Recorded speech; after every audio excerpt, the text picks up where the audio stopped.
What up, people? This is Playing in Traffic. My name is Lewis Lee, and I'd like to welcome everybody in the chat room and on YouTube and Facebook Live. How you doing, Jim? Hey, I want to throw out this before we start the show and let people get in the chat room, give them a little time. Stitch by Slick, my man down in South Carolina. He does incredible interiors. Actually, they build the whole cars there, I believe. But they got a contest going on where you can buy a raffle ticket and win a set of Corleone forged wheels. So you can go to his YouTube channel, Stitch by Slick, and buy a ticket. I think they're like $50. You can win any size rims. That's what he says on his video. But hey, those are some nice rims. All right, let me see who's coming in the chat room. Chassis John, hello. How you doing, Brian? Jim? What else we got? We got people popping in. Scott? Scott, we haven't seen you in a while. What's going on?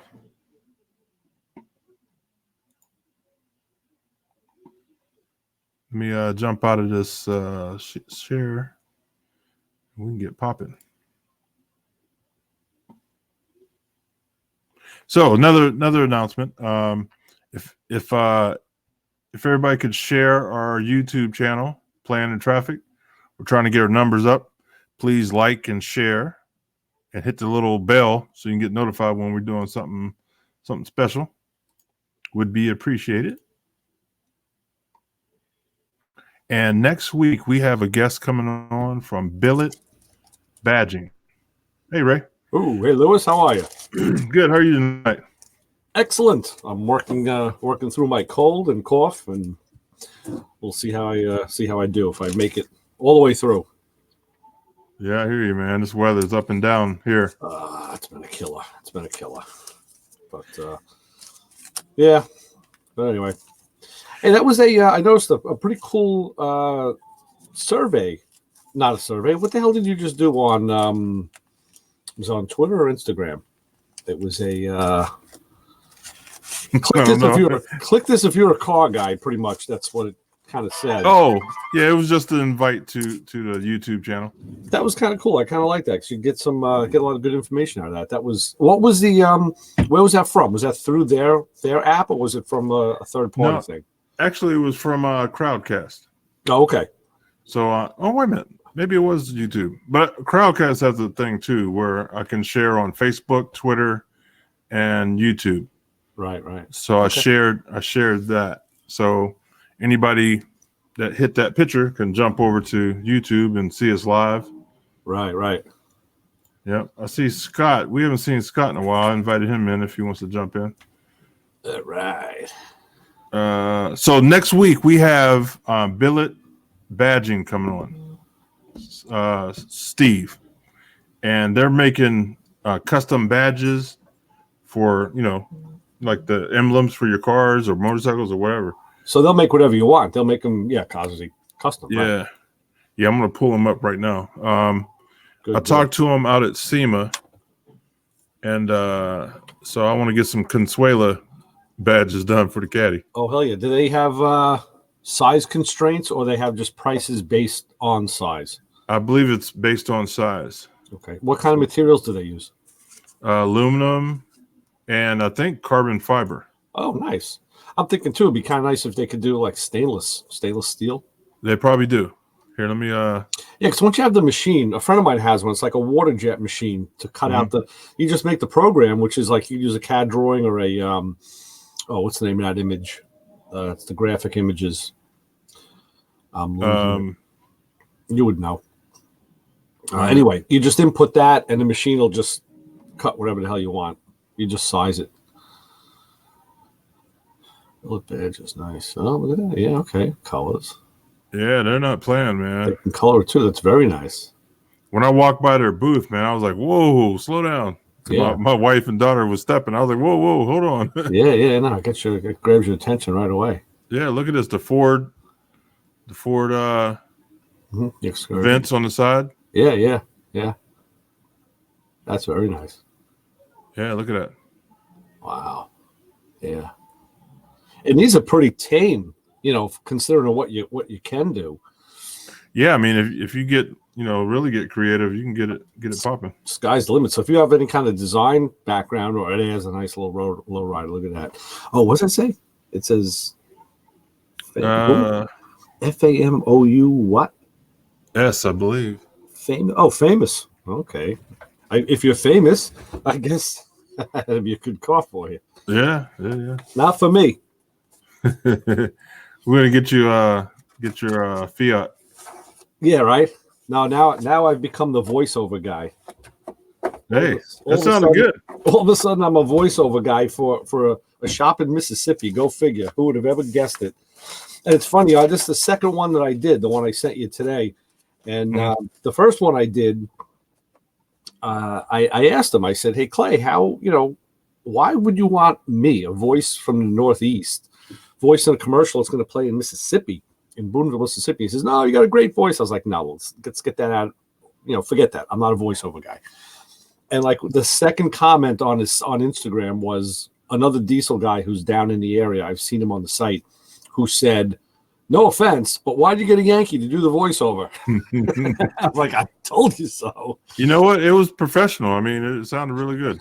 Well, I kind of learned that from doing radio. At times you have to put on your radio voice, and you got to enunciate. You have to say things clearly. You try not to use. And you go to school. My last co-host was actually classically trained. A voiceover guy should sound like he's from nowhere. That voice should play anywhere in the country. Just sound like nobody. Just usually they take people from the Midwest. I get, probably, well, Very neutral. Maybe, yeah. They probably start off better than we, because this last time he was raving again, and I'm like, listen, don't blow smoke up my ass. I know what I am. I know what I'm not. I said, if you want, I'll do one like a real New Yorker. I said, forget about it. And I should do it just as a goof, because he'll probably laugh. He probably would get a kick out, because he is so Mississippian. I mean, he has such a Southern drawl. Yeah, it's funny. John, your voice. You said last week how good you sounded on the radio, and you did. I was amazed. No, but not even that. Even here, I noticed like when I first started seeing you on here, your voice is not really a typical New York voice either. It's a lot more neutral and cleaned up, if you will. I don't know if you ever worked on that. It's not like I work on it or anything, but I think it's changed slightly because of living down here. Okay. Yeah, I would like to have heard you when you were. Maybe I'm a hybrid between Long Island and the hicks that I gotta deal with every day.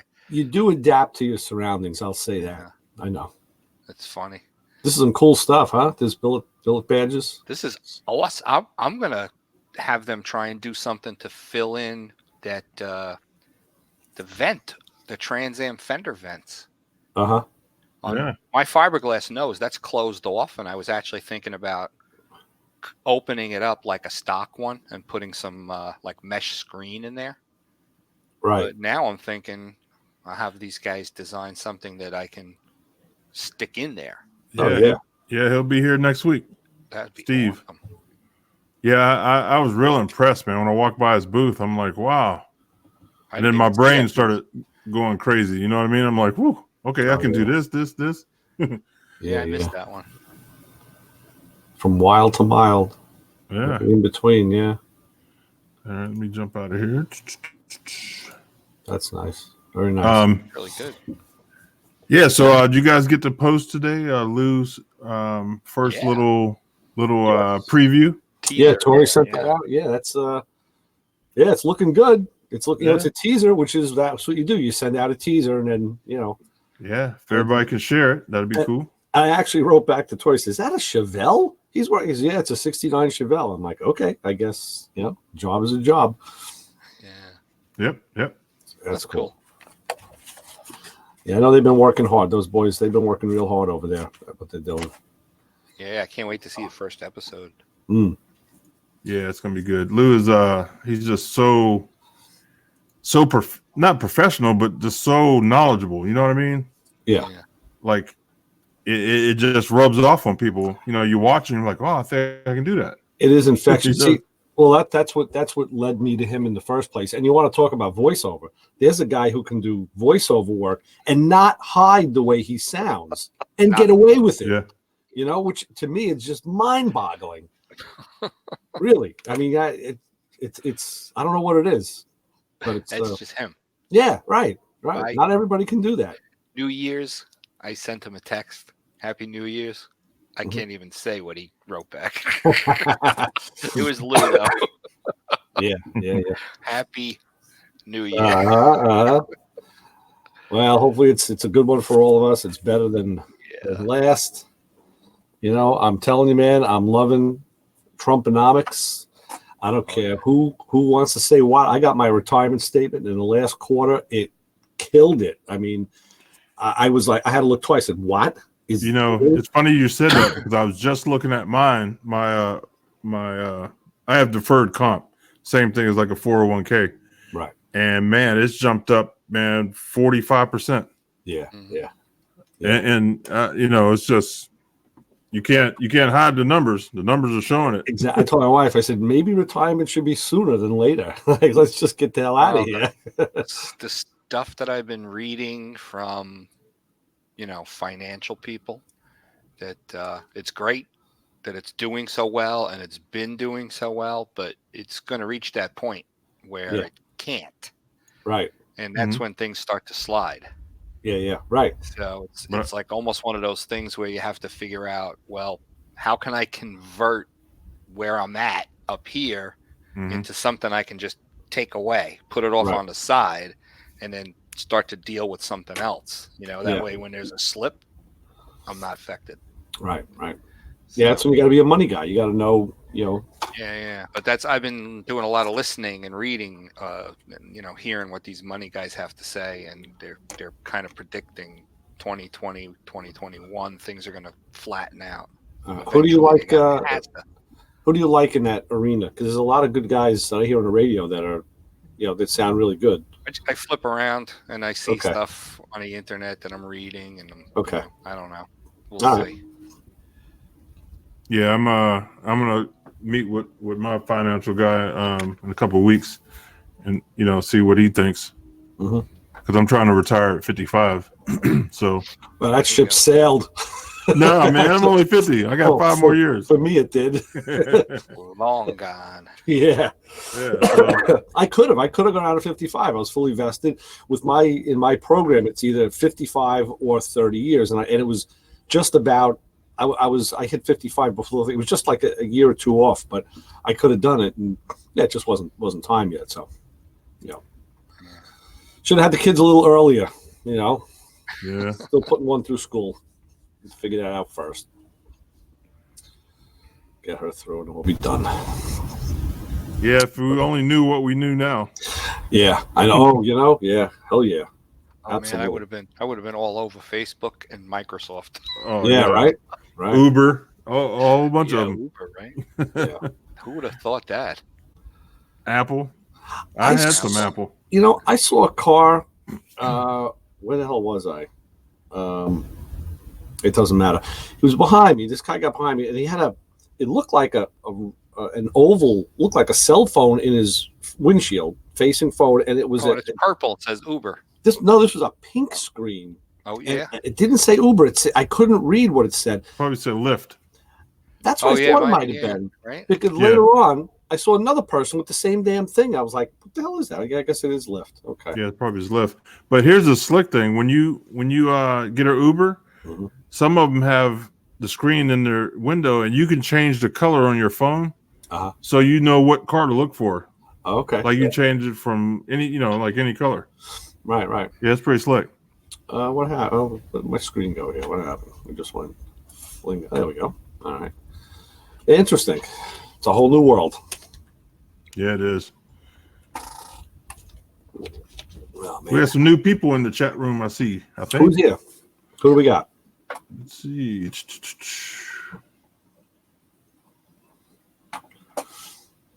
Man, my eyes are terrible. Yeah, it's hard for me to see almost anything that anything. Mine are getting. We got Jason. Really Jason, I gotta have walk you? around and keep my reading glasses with me. Yeah. I Yeah, used I to have got. such great vision. I did too. One day I was driving in my semi, and I was going to the same route, and I see the sign. I'm like, man, that sign's blurry. I'm like, maybe my window's dirty. You know what I mean? So I Yeah. got off the truck stop, cleaned my window, got back on. I was like, man, I still can't see. I'm like, Yeah. something's wrong with my truck. Must be steam or something. And it was my eyes. Yeah, the reading I glasses. have no issues with my eyes. Well, let's see here. I'm about a foot and a half away from my laptop, crystal clear. From there back, not a problem. Right. From the laptop forward, Yeah. Yeah. bad. I used to be able to, I could literally put something a quarter of an inch away from my eye and it would be perfectly focused. John, I remember years ago, I used to read, I Not could anymore. read the ratings off of capacitors and the Yes. rulers, and the guy's like, how are you doing that? I'm like, no problem. Bare eyed. I still have 20/20. I have great long vision, but yeah, just that's what happens. You don't need, you just need longer arms is what you need. Yeah, that's it. Yeah. Or have your buddy hold it. And then I ended up Horrible. with I noticed it got to the point where I had to start putting a lot of light on stuff Yep. to see things. Yep, And then yep. things got really blurry. Yep. And I had to wind up with, I started out with those cheapo, buy them like in the gas station reading glasses. Yeah. Like at a 0.5, then it was like a 1, then a 1.5. I'm Yes. like up to a 2. Oh yeah. And then I went and got real reading glasses. Yeah. And I don't know. I'm still under What are you 2, but I do have prescriptions, and I have them everywhere. Yeah, I have Then about 10 pairs. Then I ended up the cruel twist of fate. I ended up with a cataract in my left eye. I'm like, and they said, "Wow, you're too young for that." But I had damage from the machine shot, and then I got one in the right eye the next year, so they took that out. And then I had secondary cataracts, which happens a lot. They take those out right in the office. They just blast them. It's funny. Yeah. You're in the eye thing, and they're shooting. They have something aimed at it, and all you hear is like snap, snap, snap, snap, snap. You don't really feel it. You just hear it. So I think they numb your eye first, and it just burns more on the surface. Like, damn, it's pretty wild. That makes a big difference. Cataracts really that really screws you up. Yeah. Hey, I have gotta, my left eye, they tell me I have the very, very early signs of macular degeneration. Oh yeah, that's a tougher one. Yeah, Not good. no, it's not. No. They're blaming it on my welding. Oh yeah, right. Yeah, it was funny. The girl was doing the exam on me and said, when did you damage your left eye? I'm like, what? Damage my left eye? Like, yeah. Did you get hit in your eye? I'm like, no, I think she was, are you sure? Like, I think I know if I got hit in my freaking eye. I'm like, when I was a kid, I'm sure I got hit. But, you get hit in the head, you get hit in the face. It's, Sure. So she goes, no, right in the eye, there's damage. I'm like, no, and then I'm in to see the doctor, and he's looking really close, and he said one word. He says to me, yeah, you got some scarring on your cornea. As soon as he said cornea, the memory came back. I'm like, I know what it is. I was working in a machine shop, and I had to clean off the machines every day. I had to blow the aluminum chips off the lathe, and I had glasses on. I had safety glasses. But a piece got up under the glass and in my eye. And I remember at the time I was living at home, my mom, she could get a hair, an eyelash out of your eye. She would like just wet the end of a tissue with her tongue and put it in and just pull it right out. Unbelievable. She was a pro. She couldn't get this out. She couldn't see it. And my eye was red, and it was every time I blinked, it hurt. So I had to drive to the medical center, the National Medical Center. It was the only place that had an eye bank at the time. So I'm driving my 65 Chevy that had manual steering at 3-speed on the floor. I had to hold my eye closed with my left hand and steer with my right, and then go to shift, but then move the left hand to the steering wheel, right hand to the shifter. It was like juggling, just to drive the car. And it was the summer. So they got me in there in this room, the dark room, and the doctor comes in. He goes, listen, do you mind? This is a teaching hospital. Do you mind if I have some students come in and observe what I'm doing? I said, no, and that's all right. And this girl came around my shoulder with the biggest set of boobs and the smallest shirt. I was like, you can just stay right there. Like, take my eye out if you want. I can use the other one. And You only need one. it ends up the aluminum got stuck on the inside of the eyelid. That's why you couldn't see it. It was on the Right. inside, and it did indeed scratch the cornea. I've been So, there. Yeah. I'm kind of surprised I'm not blind. I've Yeah. been to the hospital 6 or 7 times to have stuff taken out of my eye. Yeah. Years and years and years ago, when I was doing the first Pro Street Firebird, that was before I knew how to weld. I think we had talked about that. Mm-hmm. Yeah. I had my 35 millimeter camera, Mm-hmm. and I'm shooting pictures of this guy welding, the frame and the roll cage. It's Right. a single lens reflex. I Right. didn't even realize I'm looking directly at the Yeah, sparks. hit you. Oh yeah, right. As it opens, yeah. That night, I woke up in the middle of the night, and it was like somebody poured sand in my eyes. Oh They yeah, were yeah. totally bloodshot and swollen. I'm like, what a jerk. Right. And then Oh, wow. years later, I was filling weight bars. We used to take 2x3 tubing, cap the bottom, Uh-huh. and then we had one of those propane heating pots, Mm-hmm. and we would put lead. We'd buy lead shot, put it in the pot, and Yeah. melt the lead, and then we would pour that into the weight bars while it was on a scale, so we could make them at, just at the right weight that they needed to be. Uh-huh. And there was some kind of impurity in either scale or something stuck to the inside of the piece of 2x3 tubing. Mhm. Pouring it in, even though I had, like glasses on, I didn't have goggles, and it popped, and Wow. I got hit in the face with molten lead, Oh and god. it got up through the glasses and got into my eye, and I actually picked this, congealed piece of lead out of my eye. Oh my god, really? Oh, Wow. it's horrible. And I had to go to the hospital, and and my eye at that point was had a dent in it. Yeah, yeah. And they said it would most likely heal, but it was going to take a few months. And my vision was completely weirded out. And Right. I'm kind of wondering why I have issues with my left eye. And it probably has Right. something to do with that. How to do it. So, Yeah, yeah, So, I mean, hey, for the record. if everybody, let's see, I just had it up. I don't know if everybody heard at the beginning when I first started. Stitch by Slick is giving away a set of wheels. wow. So if anybody wants to, any size wheels, if anybody wants to, What's his connection with wheels? I mean, that's not his main deal, right? well, no, he's putting them on all the cars that he does the interior. Okay. So What company wheels are they? let's see, where is it? That's an Impala Supersport right there. Yeah, Forgione? Coleon Forgione. Yeah. Forgione's, yeah. That's it, right? Corleone Forgione. Yeah. Corleone Yeah. Forgione. Italian But look billet up- wheels. Right. Look, that wheel is 11-inch lip. That's a big lip, yeah. Yeah, they notched the frame and And I'll So tell you the- that car has a big wheel well, so that's a big wheel. well, they notched it. They did some work to it. Yeah. Not my style, but That's his everyday driver. what can I say, John? Yeah. But anyway, I just put the Terry's The- going to put them on his 56, 55. No, 6. Yeah, he's Oh, gonna- 6? Yes, 56, he's yeah. the 6 guy, right? yeah. I put his email in the chat room. It costs $50. You can email his PayPal, Mm-hmm. and when you pay, Tickets. if you buy a raffle ticket, $50. These Right. wheels are probably $2,000, $4,000. Yeah. You Oh, know, they're and not you cheap at all. you can pick any size. I think they go up to 30s. You get That- the wheels, but the lug nuts will That's what cost I you want. $500. Yeah. I want to set a 15 wide by 30 tall for my Oh, there you go. truck. There you go. Right. Yeah. Hey, if you win them, they're free. I mean, $50. I know. I tell you, John, the guy I work with has I guess the Silverado, a new one, Uh-huh. and he did put aftermarket wheels on it. Man, just and they're not even wild or crazy, but Yeah. just a slight change makes a big difference on those trucks. Oh, yeah. Absolutely. Yeah, it is the Impala.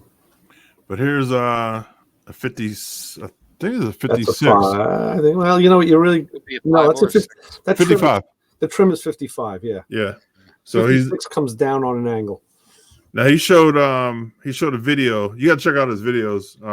But he showed a video a couple weeks or not, maybe a month ago, and they dropped this car off with no interior. It had no trim, nothing.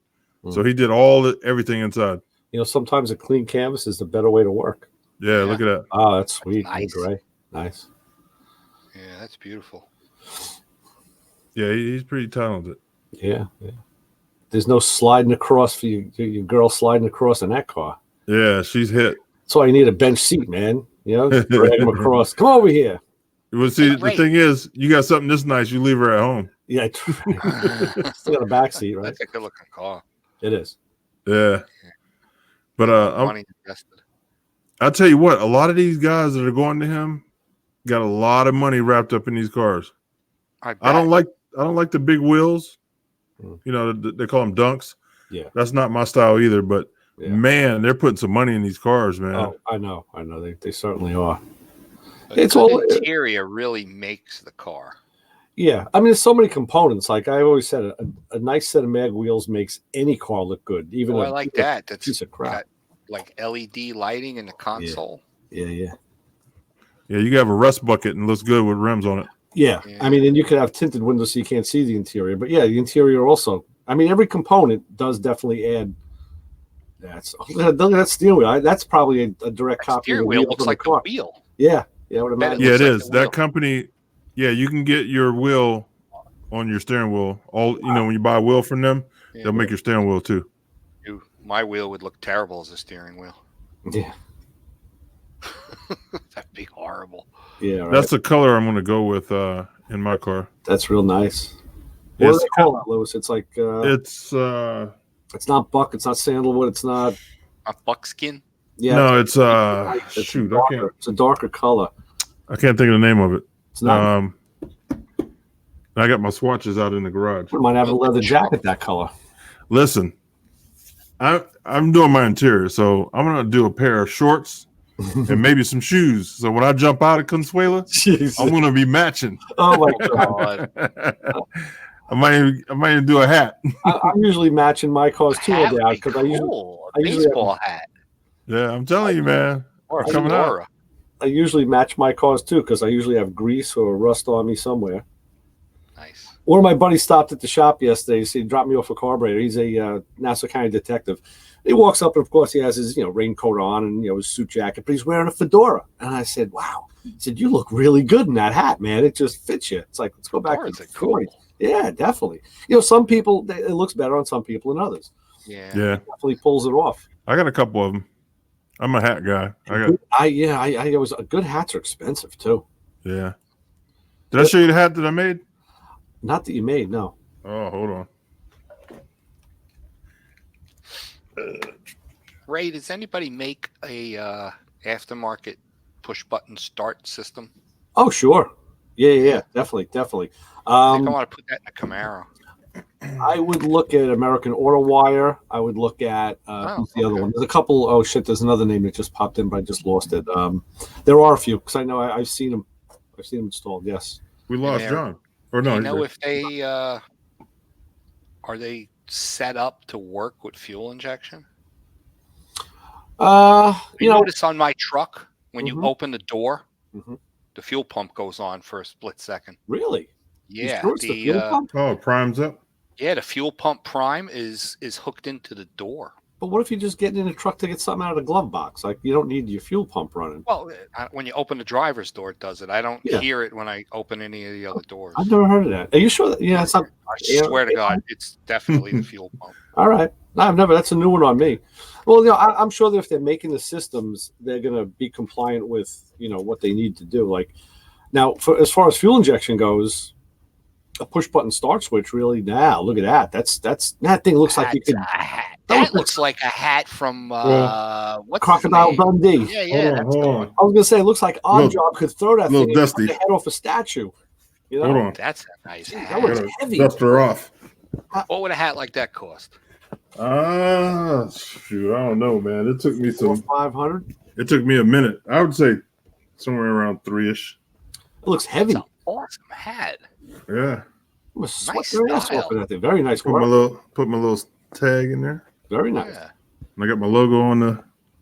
Yeah. Is it as heavy as it looks? Yeah, it's kind of heavy. I mean, it's good leather, and I got a the side or nothing, man. I got a nice metal. Tip I got a brim. metal thing going around for the brim. So it is like our Yeah. job. You could cut the head off a statue with it. Oh yeah, yeah. So Whatever happened to that guy? Oh, I don't I know. guess he's dead now. He probably is. Yeah. needless to say, I'm gonna do a hat for my interior. So when I get out, I'm gonna be matching. Sure. Why not? Yeah. Hell yeah. Yeah. Do a leather baseball hat, but I don't know. That might be Yeah. kind of. No, I can do it. Yeah, but I'm kind of thinking a leather baseball hat, maybe a little kind of femmy. This book might have something in it. Oh yeah. I don't know. Okay. This That's guy he's a friend of mine. It's Tony Candela. He's out at he's got a company out in Arizona, CE Electric. And I wouldn't be surprised if there's something in here because he does all sorts of crazy. He does stuff to order. I'll send you a link to him, John, and you can. All right. I follow him all the time. He just sent me a text yesterday too about some because I'm one of those guys like when I instead of just liking something, I'll actually reply and I'll make a comment. I figure let me just do it the right way. And I guess people are so used to that not happening, it takes them off guard when someone doesn't send like a thumbs up and a fireball and a glasses. I like to actually say something. And Right. so he got back to me yesterday after I replied, after I wrote a nice, I always like to write a nice little comment. So I know he's still around. I'll Yeah, make a I'm note. thinking I'd like to replace, where the ignition key is on that 67. Right, It's on the dashboard. right. That's the perfect place for a start button. Absolutely. But Ooh, excuse me. there's a lot Thank you. that's got to be involved, and in other words, Not what I'm really. saying is when you hit that button, it's got to flip relays to turn on things. In other Yeah. words, send power to whatever would be powered when the key's on. Yeah, like another switch. It's just like an intermediate. That's just the end device of now. The only thing that I the only thing I'd want to know is like with a modern car, you have a transponder. Without that, the key, the button doesn't work. Right. I know Well- the early ones didn't have that. It literally was just a push button and away you go. But it was a car that was Yeah. secure. Well, my what you gotta truck's- do is- my truck, my key fob's a transponder, and if you get out of the truck and walk like 8 feet away, Lock your the doors. horn goes womp womp. We had a problem last week. There was a guy took a car from the shop. He had to get an alignment, and boom, he goes down to the alignment shop. And then they realized after he left the key at the shop. Yeah. So they frantically called to tell him, "Don't shut the car off because if you shut it off, you're not going to restart it. We got the other half." Right. Yeah. He already shut it off. So, Well, with the start button, with a transponder on your key, yeah, you hide a key in your column or right by your ignition. yeah. Because I've been researching it because I'm gonna put push to start in my caddy, and you have to do that with the key. So then, what's See, to I'm stop changed. anybody else from starting the car and going? Yeah, I mean, if The- you get the kind where your key fob's your transponder, as long as you keep it in your pocket, because that's all Right. I do. Right. Right, your remote. Right. So But if I when walk you- away and leave the truck running, and get about 8-10 feet away from the Yeah. truck, like if I got to do something like open up my gate at the shop, right away my horn goes wonk wonk, Right. telling me, "Hey, asshole." Like everything else, they've upped the game where they've refined that system through the years. What's that? Right Like? now, Connected. now Yeah, this yeah, system Right. is has the push to start also, sure. but it has the whole the whole system where I can run everything through the touch screen. There's another one that was out a while ago, a couple of years ago. It runs on a CAN bus system, Okay. controller area network, same thing. And with that, you could add almost anything. Damn, the other guy I use all the time. John, these guys right here, Ron Francis. Oh, Ron Francis, yeah. I'm Okay. sure Ron Francis has something in here. Okay. Yeah, I have them in my favorites. Yeah. Same stuff. So once you put the push to start in your remote, if your remote's not by the car, you can't start it. Let's see. Push button switch, push pull heater. No, push pull switch. Maybe starter. What's the I name of ordered that company, train Ray? horn for my Ron truck the other Francis. Ron Francis Wiring. These guys are day. They got everything. the products are top notch. They have Yeah. a tech tips link in here that's ridiculous. It's like 5 pages of tech tips. Remote master. No.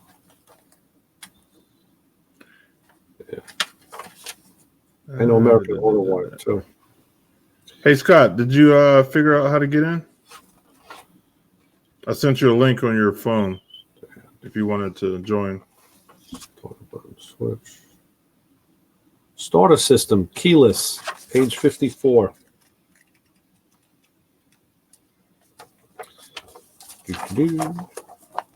Teach your old car new tricks.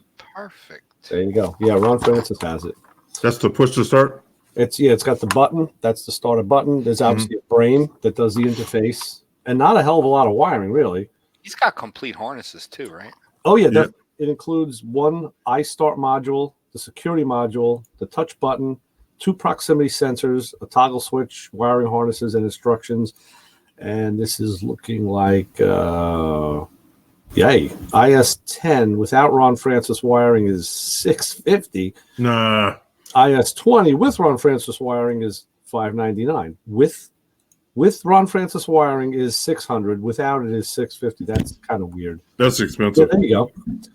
Yeah, well, yeah. I mean, well, the thing is to look at it. Obviously, get an idea what's there, then look at other places, shop it around. I mean, Ron Francis is kind of expensive. He always has been, but you do get top quality stuff. Yeah.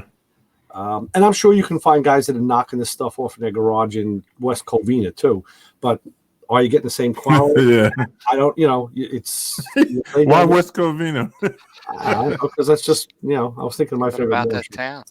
Yeah, I don't know. It's I could have said Springfield or West Covina. Actually, my favorite my favorite town in Ohio, girl, Maumee.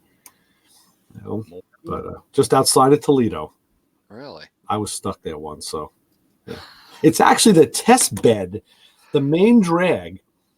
This was 1985. We were seeing signs for sodas, and there were restaurants that we never heard of before, being from New York. But 6 months to a year later, the product started coming into our area, and I found out that that's one of the test beds for they considered Middle America. Every man lives here, and they do all the testing on foods and sodas and products right there. Call it pop out there. Yeah. Yeah, pop. Freaking more me. Yep, that's what we call it, pop. Yeah. And we're like, what? Want a pop? I'll give you a pop. Come over here. A little close. I'll give you a pop right in the nose, you little prick. Soda Every pop. every now and then, one of the guys that works for me will say that, and I'm like, really? Yeah. He's like, oh yeah, soda. That's right, soda. Yeah. Soda pop. It's Soda pop, they, right. they split the name. Right. Yeah, it's all regional. Yeah, Ron Francis has some Just really call it a great stuff. Coke. Yeah, No matter what yeah. it is, it's Coke. Yeah. Yeah, you got some stuff here, huh? Yeah, absolutely. But that system I just showed you, that in car, Mhm. Sam from Sam Adavi. yeah, he did a promotion video for them. Good. So he did a full video about it. It's a pretty nice system, man. Everything I asked the guy, he was like, "Yeah, it does it." About $2,500 for the big dog system. You know what? Hang on a second. I got to go get something from upstairs. I want to show you a tool I got today. You're going to like this. Nice one, Jason. What do you say? Leave one in the car overnight. Oh man, listen, Jason, I'm glad you said that. One time I left I think it was a Sprite or maybe it was a Coke, can of Coke, and it froze. The next day, man, that thing blew up and it was everywhere. I mean, it covered every part of the inside of my pickup. It was nasty cleanup, boy. All right. Yeah, that was no joke. What was no joke? I had a pop blow up in my car. Oh, Jesus. It froze. Don't leave soda, in your words, in a car in the winter. But wait a minute. Wouldn't it just No, expand and then just the cap would just fall off? It would slowly come out? It did. no, it blew up. Ray, when I tell you it hit every part of my interior in this pickup truck, it was everywhere, man. It's like a porn movie out of the 70s. It was shit was everywhere, man. It was everywhere.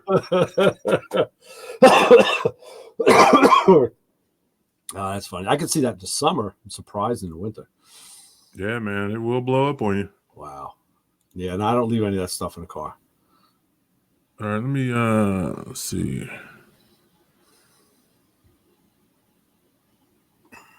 I watch way too much YouTube. Yeah, me too. I watch it on my TV, so I just sit there and I just watch it on the TV. It's like crazy, man. This stuff.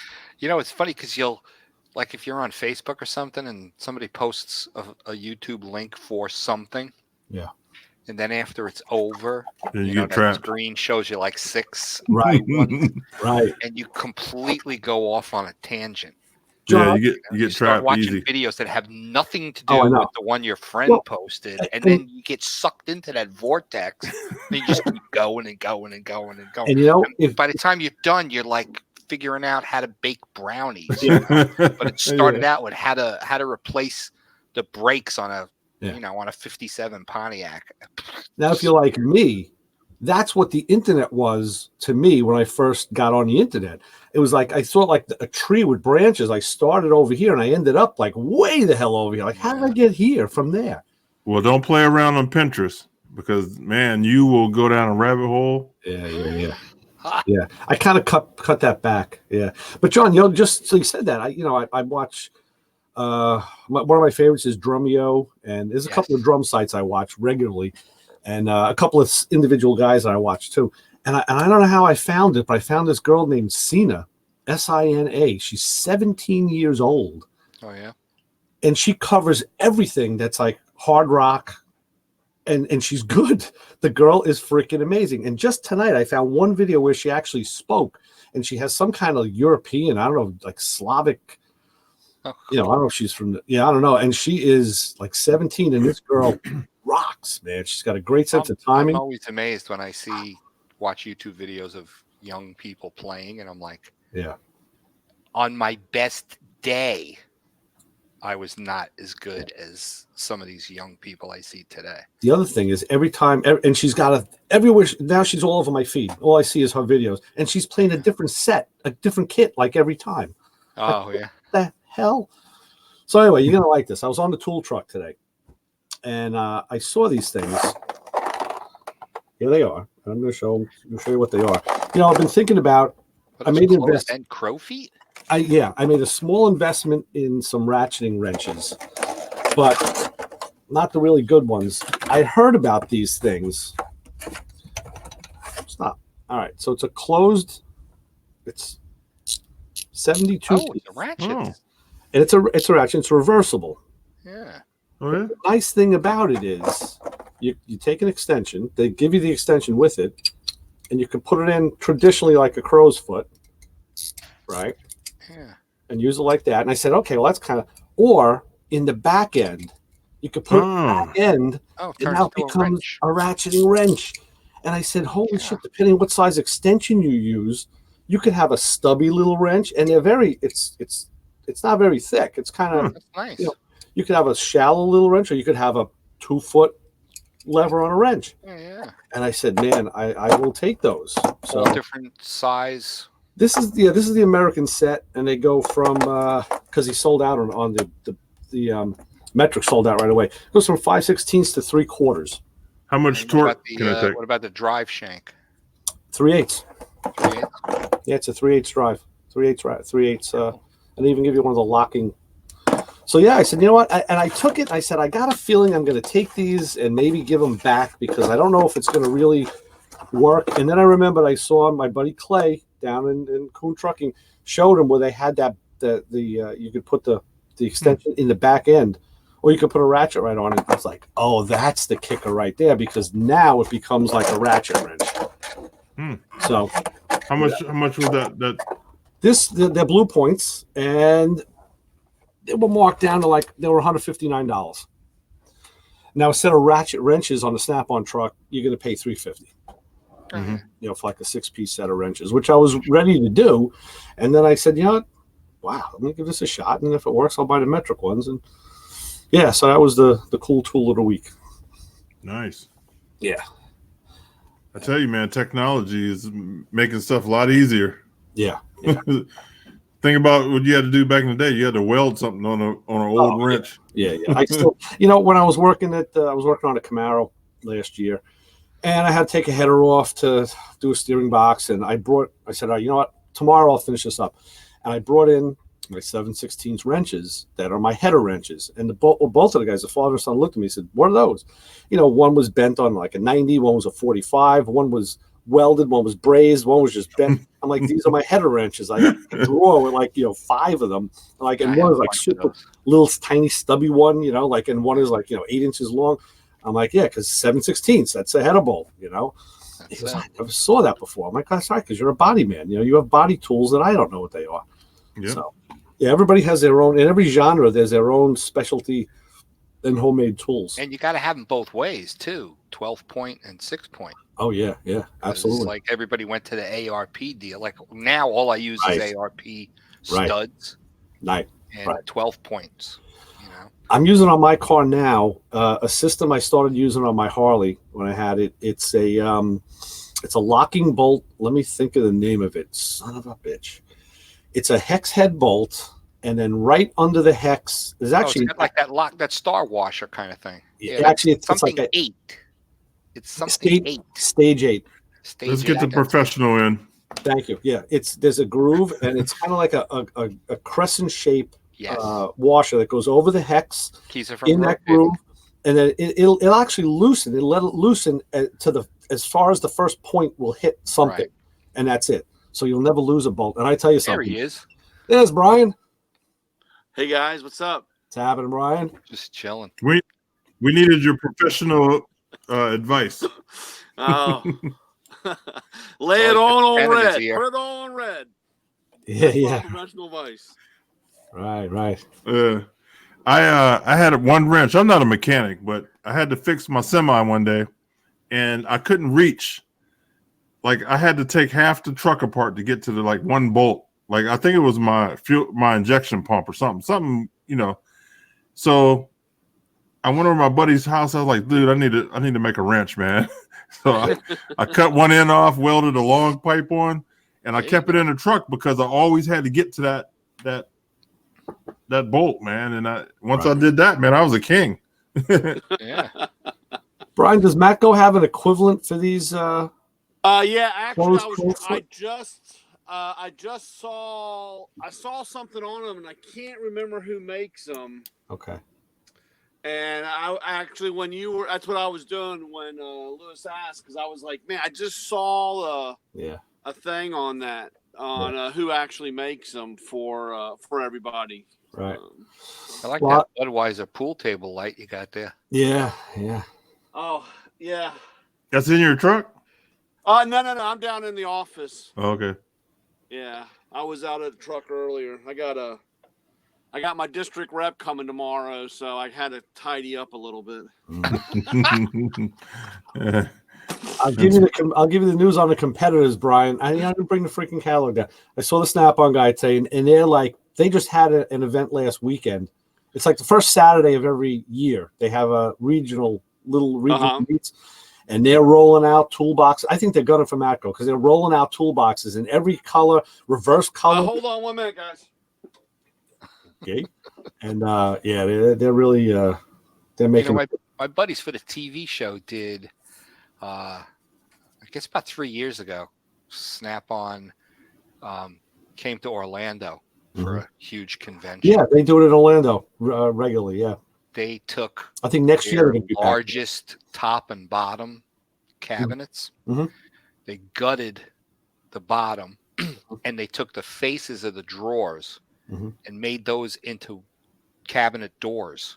Uh-huh. When they were closed, they looked like drawers. Oh, they opened up. Wow! And in the bottom cabinet was the filtration. Oh, wow! And then they took the top box and they made it into an aquarium. Oh, that's cool. It's on display at the Snap-on headquarters. That's cool. Yeah. That's really unbelievable. A lot of work. It was a ton of work. I'm looking at my old 55-gallon fish tank. I thought I was slick. I left the tanks. It's a 3/8 glass tank. It's an old from the 50s. It's on the wrought iron stand, and I wanted it. I didn't want to compromise because of the weight. So I built an oak cabinet around it with doors. So the cabinet isn't holding anything up. It's just really around the stage. Well, that's what we do. But it looks like it is. Yeah. I have everybody says, why don't I do it? But I'm like, no. I have a fabricating shop that builds aluminum support stands. Yeah. Now, if you got a guy who does it for a living, they're going to do it this dude's so much unbelievable. Better. He's probably the best aluminum welder I've ever seen. This guy just lays out rows of nickels. Yeah, it's like I got a friend who's a Finnish carpenter, and he was doing Formica years ago, like, as repairs and as new installation. And what he would do, instead of just butting the two ends of the mica, he would miter it on a 45. You know how thick Formica is? It's like, I don't know what it is. It's like, what is it, a 32nd of an inch, if that? Yeah. Maybe less, maybe 20 thousandths. And he would miter it on a 45, both ends, and and the seam would disappear. I was like, damn, man, that's craftsmanship. Yeah. So my guy, he'll build us whatever kind of support stand we need with height, the whole deal. Yeah. And then the cabinet guy just makes the facing. Right. It's so nice and easy, Sure. And if you have to remove it, you can actually take it off. That's the way to do it. Yeah. Yeah. I remember when the tank sit on the aluminum stand. I remember when the acrylic stuff came out. The fish place by me, where I was getting all my supplies at the time, he brought a couple in because he's got some money. I was like, wow, those tanks are gorgeous with the curves and built-in filters, and oh my god, I was like, and the people in my town, they were buying them. They had not me, but Acrylic's a pain in the neck, though. It scratches so easy. Yeah. I mean, it's repairable. We polish tanks on a pretty regular basis. Yeah. But I'd prefer a nice glass tank over an acrylic any day, unless it's some weird shape. Yeah. Yeah, I was going to do it. I actually had one. I had a corner tank for a while. I had one of them as well as a 55, and then I had like a 20. I had little axolotls in them. I had all sorts of like a little fish store up in my living room. Yeah, I did too. I had a 75 gallon. No, I had a 100 gallon. And I found as I kept going up, the tanks got easier and easier to service and keep clean. The more water you have, the harder it is to change the balance. Yeah. And I did water changes every week. I did like a 15-gallon water change every week. Listen, I had a buddy. He was a drug dealer, and he had a 500-gallon tank. Oh, jeez! And he said, "I'm going to jail, so you can have it." Wow. My wife wouldn't let me get it. You need some real estate for that. Yeah, man. I was like, babe, I can get this tank for free. He's gonna give me the fish too. You can swim in it. Yeah, it was huge, man. We installed a 500-gallon tank a couple months ago in a jewelry store in Fort Myers. What kind of filtration do you use on something like that? It uses what they call a wet dry system. It's a giant acrylic box with what they call bio balls. Okay. It's like think of a ping pong ball with like 200 or 300 little fingers sticking out of it. Okay. Surface area. That's what the bacteria of the system, grows on. Right. So the water comes out of the tank through PVC plumbing, and it goes into what they call a drip tray. There's a filter pad that catches the rough stuff, and then it goes through. The tray has holes. It drips down over the bio balls, and then it collects at the bottom, and a pump returns it into the system. And then there's a thing called a protein skimmer, which is basically just a column that injects air into the water and pulls the wet proteins out. Ultraviolet sterilization, and we have everything. So this guy's tank is 4 feet tall and 8 feet long. Yeah. But it's only 24 inches deep. Oh, okay. All right. Very difficult tank. Yeah. Stack your rock work. Right. A lot of up and down real estate. Yeah. Not a lot of front to back. Right. That was a hard tank to get set up, but so it looks real. Fish that like to do laps. Yeah. Oh yeah. We have a bunch of fish in there that love doing laps. For eels. I forget what filter I'm using. It was a very popular one, but it was like a 3 or 4 stage filter.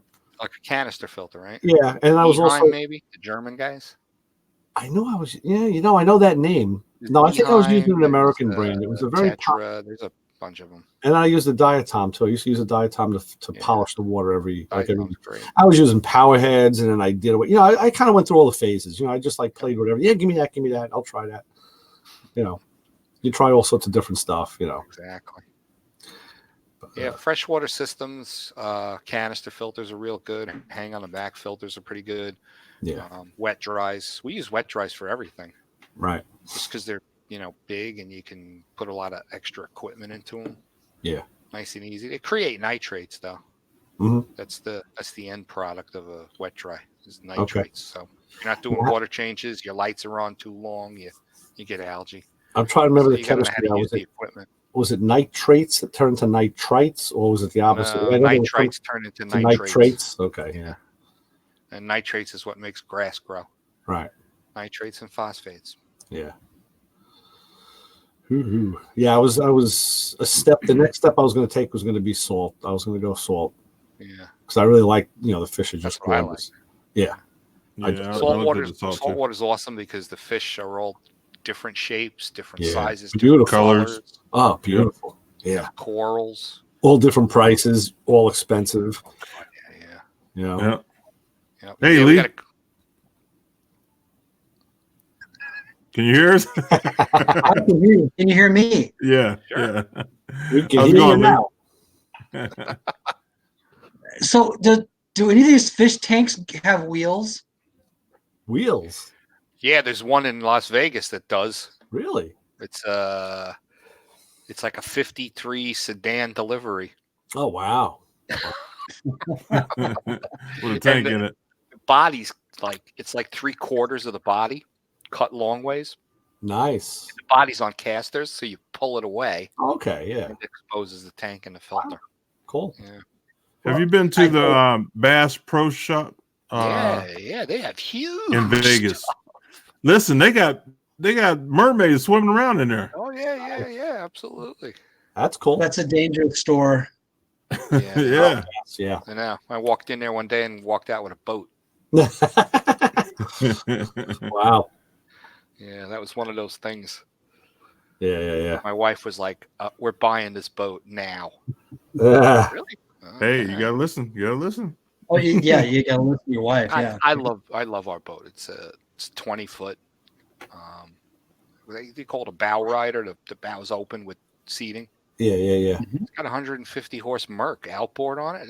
Plenty. It was like 55 miles an hour. Yeah, that's plenty. Yeah. Oh yeah. Scare the gators with that. Modified it? What'd you say? You haven't modified it? No, I'm not bothering to do that at all. Gonna put a 468 in it. Just a little tweak. The boat that I had when I lived on Long Island, that was a cabin cruiser that had a small block. I was thinking about putting a big block in it. Yeah. Jim said LS swap. Listen, Richie LS Zool. swap. I'll tell you something. Richie Zool is still working at SK. He's still building boat motors.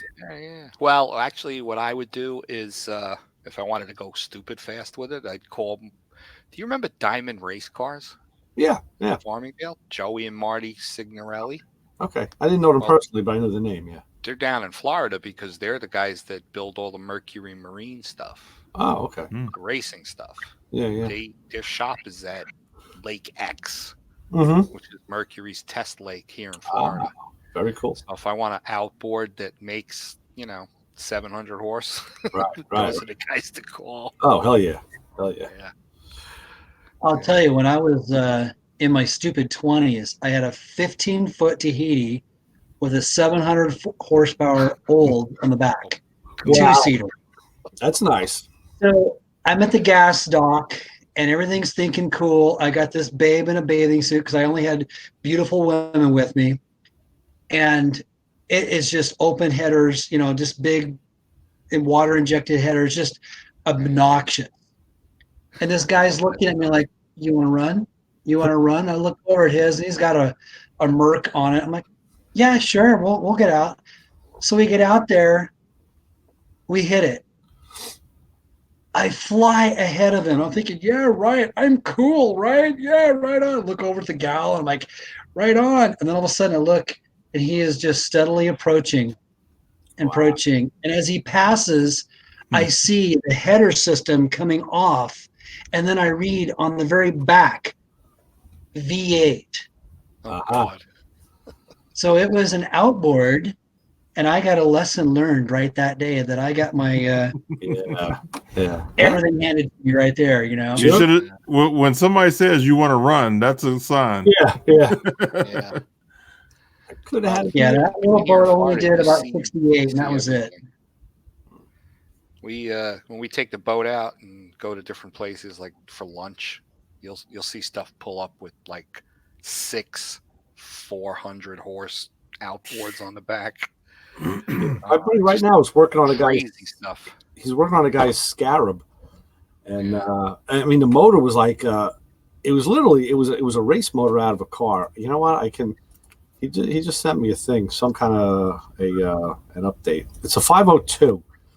Uh-huh. Let's see. He's trying to find a sending unit. What does he say here? Oh, I don't know. It's all sorts of crazy stuff.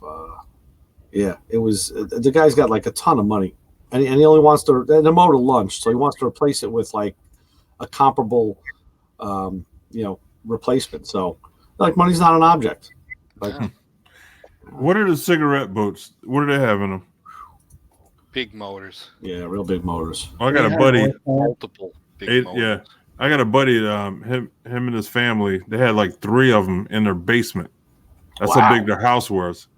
You know, we went over his house one day, and he goes, "I got to grab my seat." We were in his Blazer, older Blazer. Uh-huh. I got to grab my back seat. You know, we were going somewhere with a whole bunch of people. So he pulls in the garage, and it goes down under the house like a parking deck. And these big boats are down there. I'm like, what is going on? How big is this place? He had 3 cigarette boats and then some exotic cars down there. That's crazy. Oh, yeah, it was a monster. I had a friend Yeah. that lived in Northport, and they had a high ranch, and the way the property was built, it's like the basement was where the driveway was, so the house was kind of like up on a hill. Yeah. There's a lot of that up in Northport. Yeah, and you would take, he had a pretty long driveway, and he had 3 garage doors, and literally the basement was the footprint under the house. Nice. Yeah. It was huge. Yeah. And his dad bought what was that Trans Am that was silver? It was the Indy anniversary one.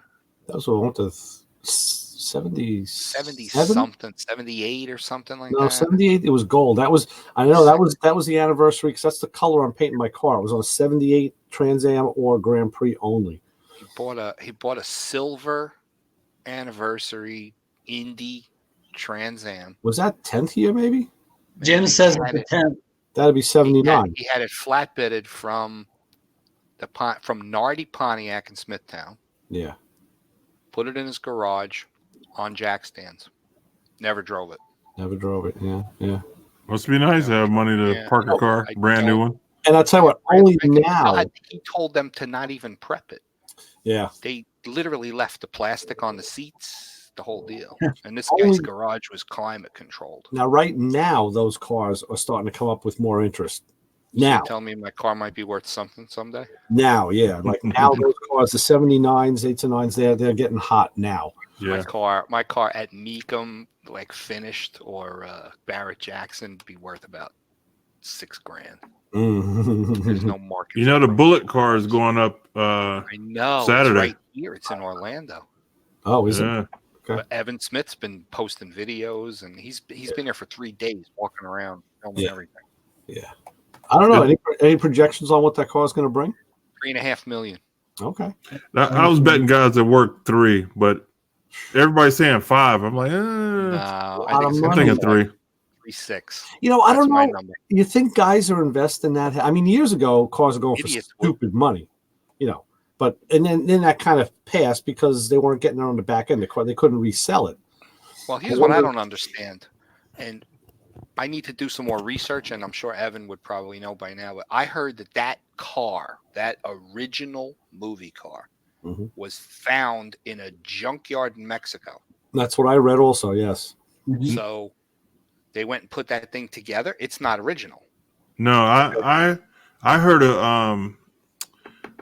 a documentary that they sold a car to some guy. He bought it for his wife, and she drove it until the transmission went out, and they parked it. And then the son wanted to redo it for his dad, but his dad passed away. Mm-hmm. And Steve So I McQueen went to totally buy the car a couple of times, but they wouldn't sell it. Right. And then he had Gas Monkey Garage build something like it. Right. For Yeah, another so it's kind of, there's a couple different stories going around. Right. Yeah. But I had read, I forget what source it was, but I think it was a pretty good source that the car was found years later in a junkyard just over the border. Vince is saying that was the Hero car that was in New Jersey. The Mexico car is the second camera car, he's saying. Oh. So, okay. because I don't know how many they used. They had to have at least 4 of them, right? I mean, Yeah, because they did a lot of jumping. I'm sure they ripped the Yeah. front. saying that there were 5 of them. We saw them rip the front end out of one of them when Mhm. he spun out on the, and did the burnout on the dirt. That was always cool. But yeah, those cars, the suspension in those cars were not robust at all. So would you say that's the most popular TV car? Movie car. Or I don't know. You got to be a car guy to even know about the Bullitt car. If the average person never even heard of the Bullitt car, yeah. that's Well- like our group. Right. Yeah, I was gonna say that. Right now, it's Starsky and Hutch. Yeah, Starsky and Hutch. That's Well, a see, TV car. See, that's TV, and then there's TV and then there's movie, obviously. So that's why Yeah. I asked, Point. and the TV cars were seen more because they were on weekly, and the movie cars were, had that cult following. And then they made remakes of like Starsky and Hutch, so that's Right. where the younger people know that car. Right. Yeah. Well, Eleanor got a whole new life, and that, Whew.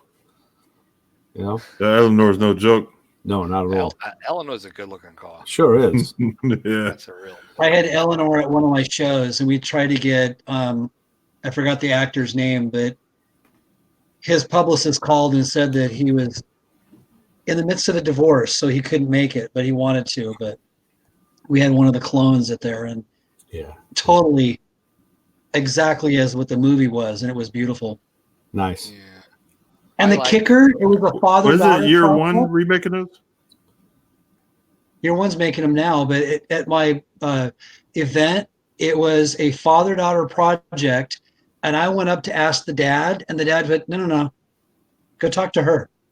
Wow. And I turned around, and here's this beautiful 19-year-old gal with all these guys kind of looking at her like, So I walked up and asked her questions, and she went right into it all the whole way. Wow. Everything they did to make it right. It was cool. Right. I like the original Batmobile, the Monkey Mobile. No, I drove the number 6 Batmobile at Captree, and I actually sat in the Monkey Mobile. It wasn't drivable, but yeah. 'Cause My like favorite that. car is the Hong Kong Fooey Mobile. Yeah. Now that's the car I'd spend some money on. All right. I like Project X. The original, right? No, I like it the way it was in Hollywood. Absolutely. Nights. When Tony Nancy had it, right? That is right. Right. That's when Tony Nancy had it. That was That's- cool. yeah. It was a bad car. And they're still doing that car. They would on Hot Rod Garage. They were just doing another iteration of it. yeah. It's amazing how the legs that car has. That's the name of my car club that I'm in. Is it the Hollywood Nights? Right. Right. Yeah. Right. Beautiful. New Bomb Turk. Yeah, look. The Pie Wagon. Hey man, he's got the Pie Gotta Wagon. love the Pie Wagon. Yeah. Oh yeah. Absolutely. Yeah, man, everybody want that car. Jim Camposano. Mhm. You know him, right? Yeah. Sure. Had him on the show. He's got pieces from Project X when they blew it up filming Hollywood Nights. Oh, okay. Is that scene where he's running the Chinese guys, the Mhm. Japanese dudes, Yeah. Yeah. and the camera's behind the car, Right. and Right. you see like a water spray come up over the roof line. Yeah. Yeah. The harmonic balancer came off Oh. when Tony Danza was actually driving it. Was it? Really? He missed third gear, Uh-huh. Oh, and the balancer flew off and hit the radiator. Wow. Yeah. I guess And they didn't know how to tighten that Camposano crank bolt. got some pieces that came out of that engine Wow. after that in the aftermath. They had to close down filming for a couple of days and put another motor in the car. I bet. Yeah. couple days. They were rookies. Yeah. Right. Yeah, right. Right. Tell me about Crashing at night, man. Yeah. That made me realize. Did make me realize what movie car I would want and I can't believe I didn't think of it before. It's a 2-lane blacktop 55 Chevy, without a doubt. I got the die-cast model in my den. I mean, and that car was the same car that was Falfa's 55 in American Graffiti. Mhm. Yes. Same car. And I caught it on an episode of Adam 12. They roll up and it's in an alley. Still, it's in primer, like right out of 2-lane blacktop. And there was like two kids in it doing a heist in an alley. I'm like, hey, that's a 2-lane blacktop car. Because, it's a studio thing. They used it for different stuff. But, yeah. Yeah, I wonder how many cars cross movies and shows. A lot. That'd be a good There's article. a lot of stuff like that. Like There were a lot. Because they kept in American Graffiti, one of the cars has the license plate. Go on. From Yeah. THX. Guess what What's car the that? rest? That's Milner's Coupe.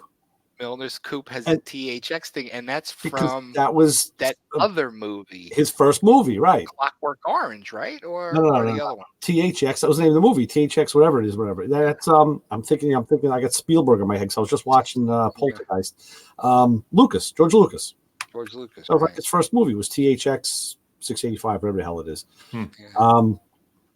But another one that was a TV movie crossover, Corvette Summer, with that Oh my hideous. God, that was the ugliest car I in the know. world. But the bad guys, when he was working at the shop with the bad guys, they had a black Formula Firebird Right. with the Formula hood scoop on it. It was a jet black car. That car, it had Wasn't molded that a Formula Scoop and a Trans Am Scoop? and right, it had Which, molded to inside. me, that was like It blasphemy. was, I know, it still is to me, but it had molded inside pipes, which was kind of cool. It was a custom touch.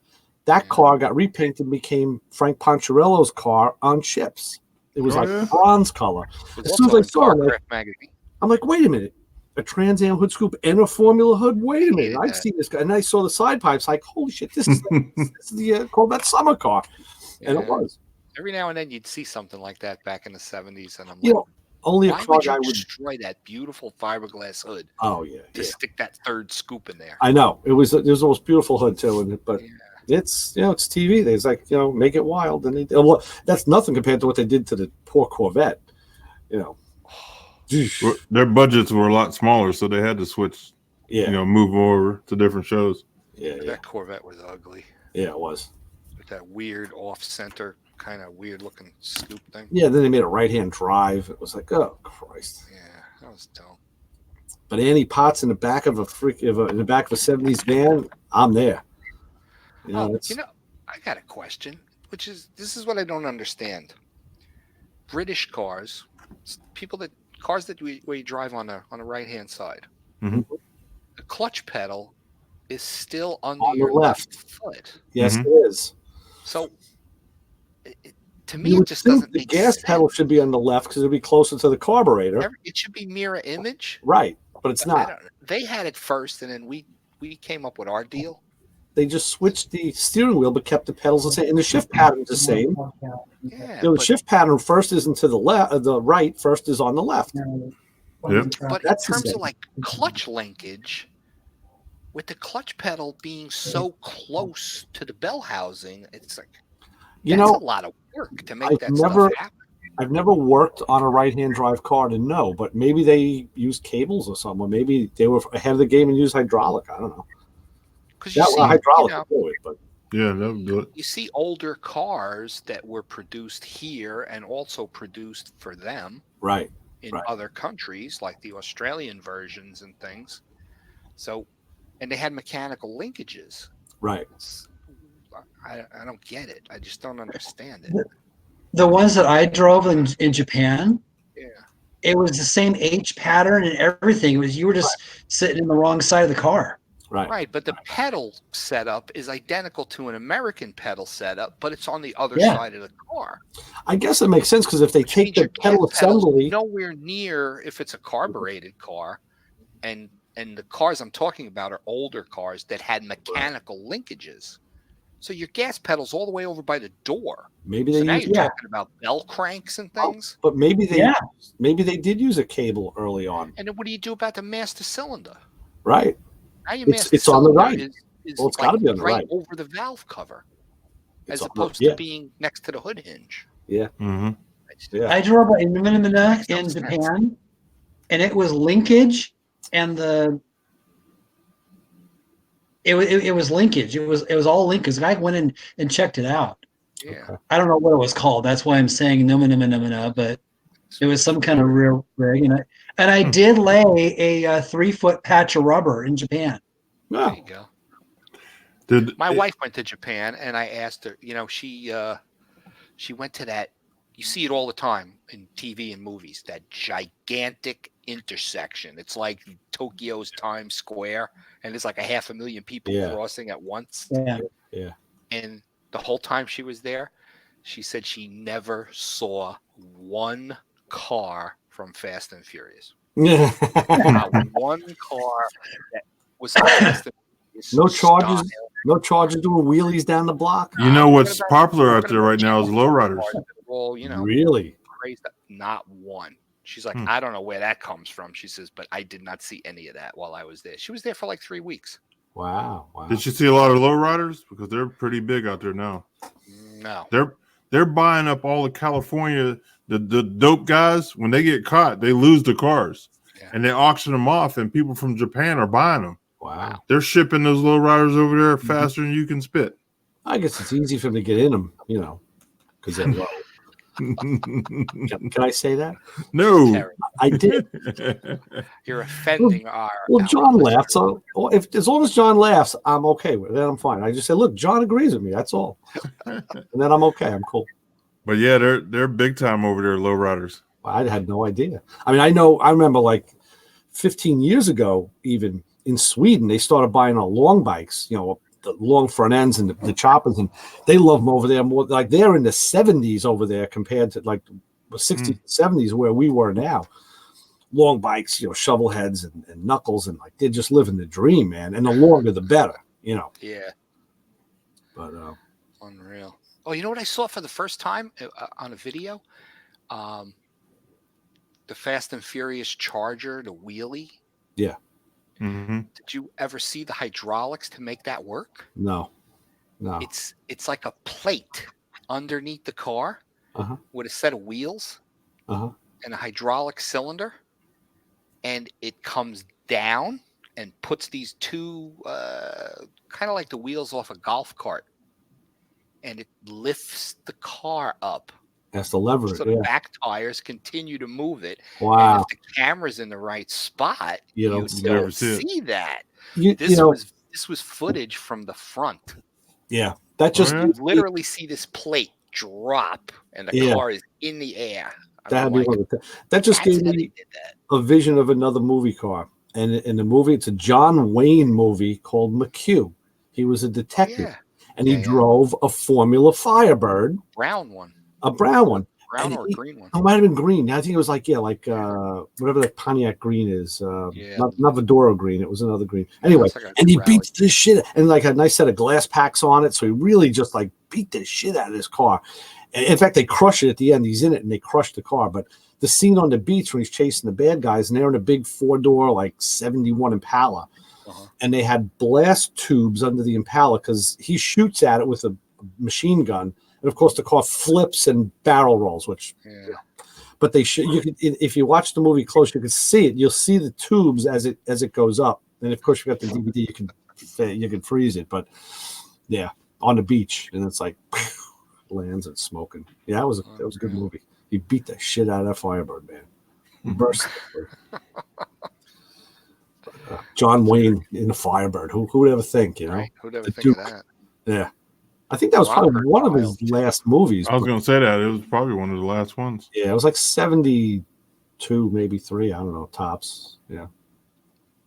But he played the same badass, man. It was the same guy. Like if you were blind, if you couldn't see who it was, you'd know it was John Wayne. So Well, guys, I'm going to Hilarious. jump off. I got an early start tomorrow and got some things to do. So, Good talking to you. yes, sir. You guys can stay on as usual. yes, sir. And I'll let Brian in. I think let me let Brian in. But hey, I'll talk to you guys next week, and we're gonna have Scott from Billet Badging. Cool. Looking forward Nice. to that. Will we all have name badges by next week? So, No, I don't think that's gonna happen. Oh, okay. We'll talk to Scott, see if he can do something. You know? We're also going to get what's this guy's name? I forget his name, but he makes these stickers, and they're for custom paint. Trulers. You guys need to look it up. It's pretty slick. So you peel off, like this is one ruler. You peel it off and you stick it on your paint, and you measure out your custom lines. It's for like lowriders, stripes, and doing striping. Okay. Oh yeah. I thought it had to do with the paint mixing. Got it. Okay. No, it's for Oh, striping. mixing, the cups are already pre-marked. Right. That's what I was gonna say. The cups are already pre-marked. So what's he doing? And if you're doing a big section like a roof or a trunk, they have magnet ones. Oh, nice. So he's going to send me the magnet kits. But yeah, we're going to get him on the show. You should see. I don't know if I showed you guys, but at SEMA, he had a motorcycle there that every inch of it was engraved. Oh, Oh, you showed pictures of that. Yeah, I'm telling you, man, it was no joke. But he had a couple nice 1,000 hours worth of work. Yeah, did you see it out there? Yeah.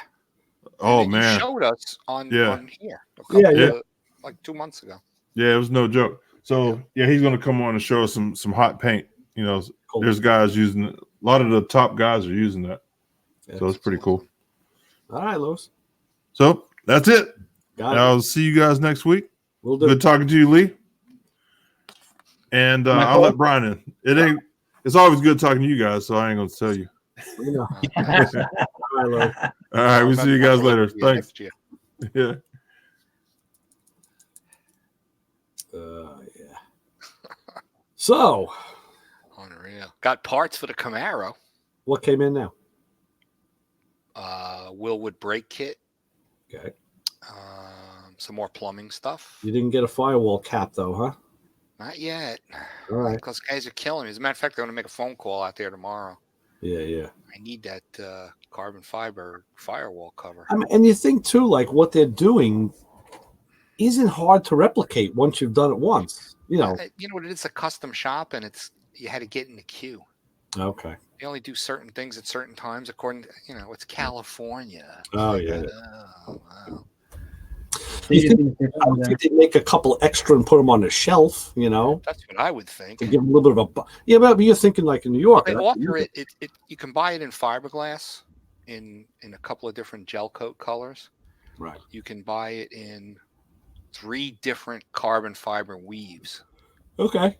and also they do a semi-gloss coating or a gloss.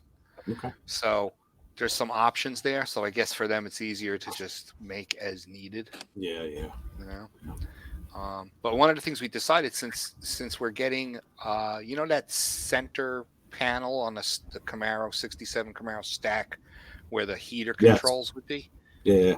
since they make a carbon fiber insert for that, Mhm. so it's going to be like a blank slate.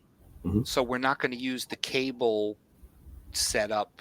They have Right. like that cable conversion for the aftermarket AC. Yeah. That's what I have in We're my just car. going to go with the electronic controls. Yeah. Okay. The nice little 3 deal. It's like the street rod stuff. Yeah. Yeah. Yeah. Kid said, "Hey, if we can get rid of the cable stuff," Yeah. I'm like, "Sure, we can just Well, put the- the you know, knob deal." But I'll tell you that the cable, the stuff I have in my car from Vintage Air, I kept the levers on the heater control, but that's Right, it. but You it's take the electric. cables off. There's like a piece on the back that's like almost like a rheostat that the Exactly. lever moves, and there's Yeah. a harness on it that goes to the computer that's on Right. the So evaporator. it looks like the old school. It's exactly the old. It Right. is the old one. It just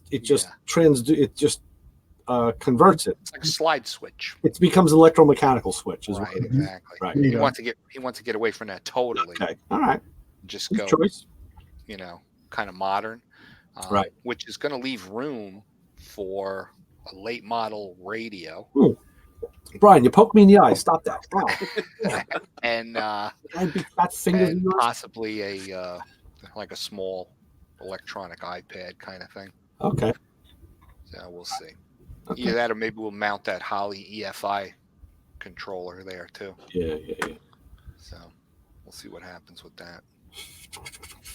I've been reading up on a lot of that. Oh, also the transmission's being shipped. Oh, sweet. Next Tuesday, the transmission. I got a phone call today. Nice. Transmission and converter are coming. They're leaving New York on Tuesday, Mm-hmm. which Yeah, means I need to order a flywheel for that car. Tori keeps posting stuff from Bowler Transmission. I don't know how he got involved with them. Who? Bowler Transmissions. They're I don't know. Yeah, I don't know how he got hooked up with them. I meant to ask him. Never heard of him.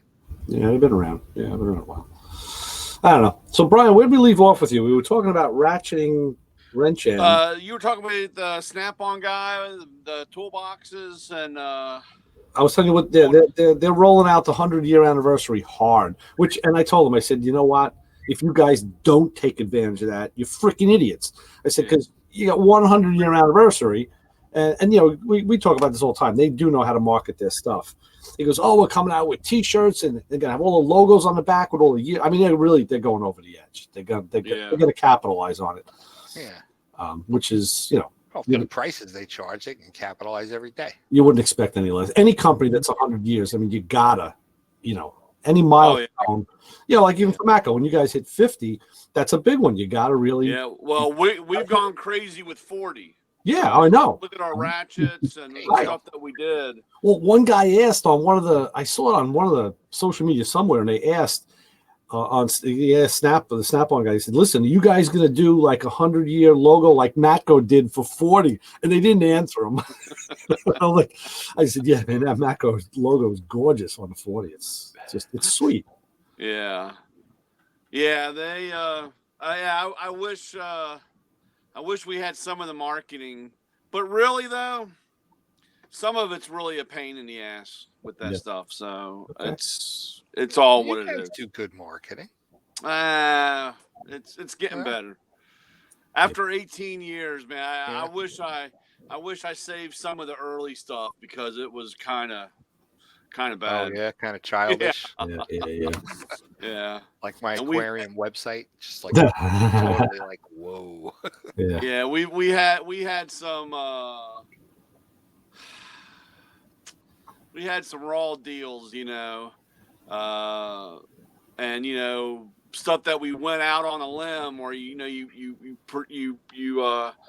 market it and then it fell through or something, not even our doing, but you kind of like get caught because you have all the stuff tangled up, Yeah.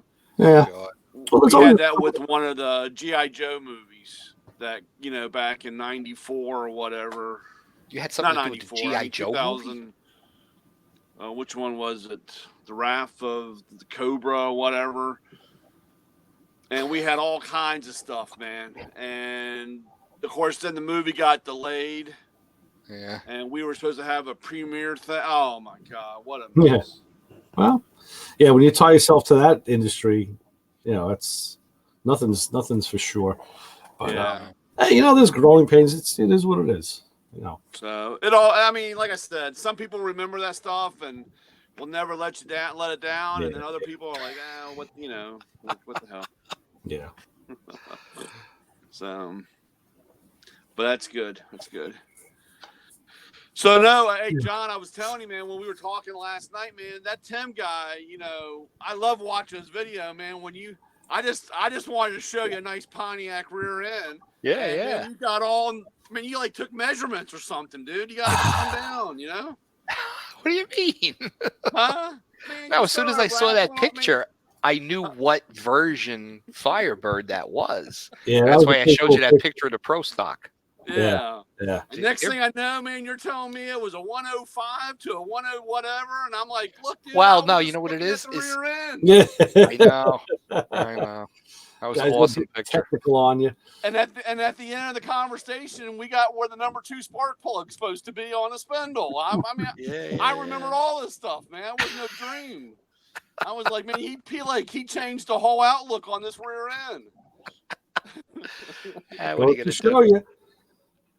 I know. Once a chassis guy, always a chassis guy. A car guy with a technical question, man. It's game on. That's it. It was weird because he sent me this picture of this chick bent over, with a wing on her butt, and it was the 93 and up, 4th generation Trans Am. Well, she had taillights too.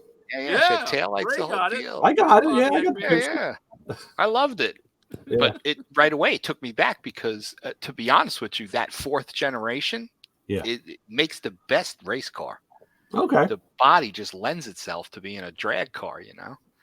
And then I got into the technical parts of it because we stretched the wheelbase, stretched the cowl area, moved the motor out from under the windshield, shortened the windshield up, Right. the whole 9 yards, you know. And then you were telling me, oh well, you know, why would you push the motor so far forward? Yeah, I always thought that you wanted to move it back Counterweight for weight. Yeah. Well, you have to understand something. Stock, that car's 103 inches. Yeah, it's not. So the motor sits way past the front spindle. You know, so yeah, it's pushed back, but we, you know, NHRA allows you to do certain things like those cars. You actually took the body and shoved the body backwards. Because if you were to try to put a big tire where the stock rear center line is, you're way up in the window. You can't get the car to sit low. So NHRA back then, this is still in the days of steel roofs and quarters. But those Firebirds had a fiberglass roof from the factory. Yeah. Firebird and Camaro came with a like the Corvette kind of fiberglass, though, that real thick, heavy stuff. So you were allowed to use an aftermarket roof, which was what we used from Harry Glass, which was like a 32nd of an inch thick carbon fiber roof that weighed about 4 pounds. But you would literally take the body, and when you stretched the wheel well openings, you left the back alone. You took the front and moved the front and forward and down about 3 to 4 inches. That so you would have to look at a picture of a stock Firebird and then look a picture of a racing one, and you could see the difference. But by moving the body back 3 inches allows you to make the front fenders longer by 3 inches, and the engine placement comes back, but it gets out from under the windshield at the same time. So there's a lot going on there. Yeah, that's a lot, is right. But those cars were. A lot of people hated them. If you had a Ford or a Mopar at that time, you hated the Pontiac Trans Am. It's 50 inches from the front spindle center line to the tip of the beak on the nose. Wow. Everybody else is around 30 to 32 inches. And you got to realize you're tripping the top end lights with the nose. Yeah. You know, those lights sit high off the ground. They're like 12 or 13 inches off the surface. Right. So you're banging the ET and the finish line light with the nose. And if you're at 50, the Mustang you're racing's at 30, and your numbers are the same all the way down the track, you got it. Won the race. Yeah, Firebird. That's like when the rails put those the up sweep things on the little spoiler on the front. Yeah, the same thing. Yeah, to trip the light. And then later on, guys that did like grudge racing and stuff. You know, they used what they call a pecker extender. Yeah, right. That's thing off the front. Yes. Yeah, I remember that. Well, they still do that. Yeah, they still do. Sure. Because you got on Street Outlaw. You got guys like Daddy Dave running a Box Nova.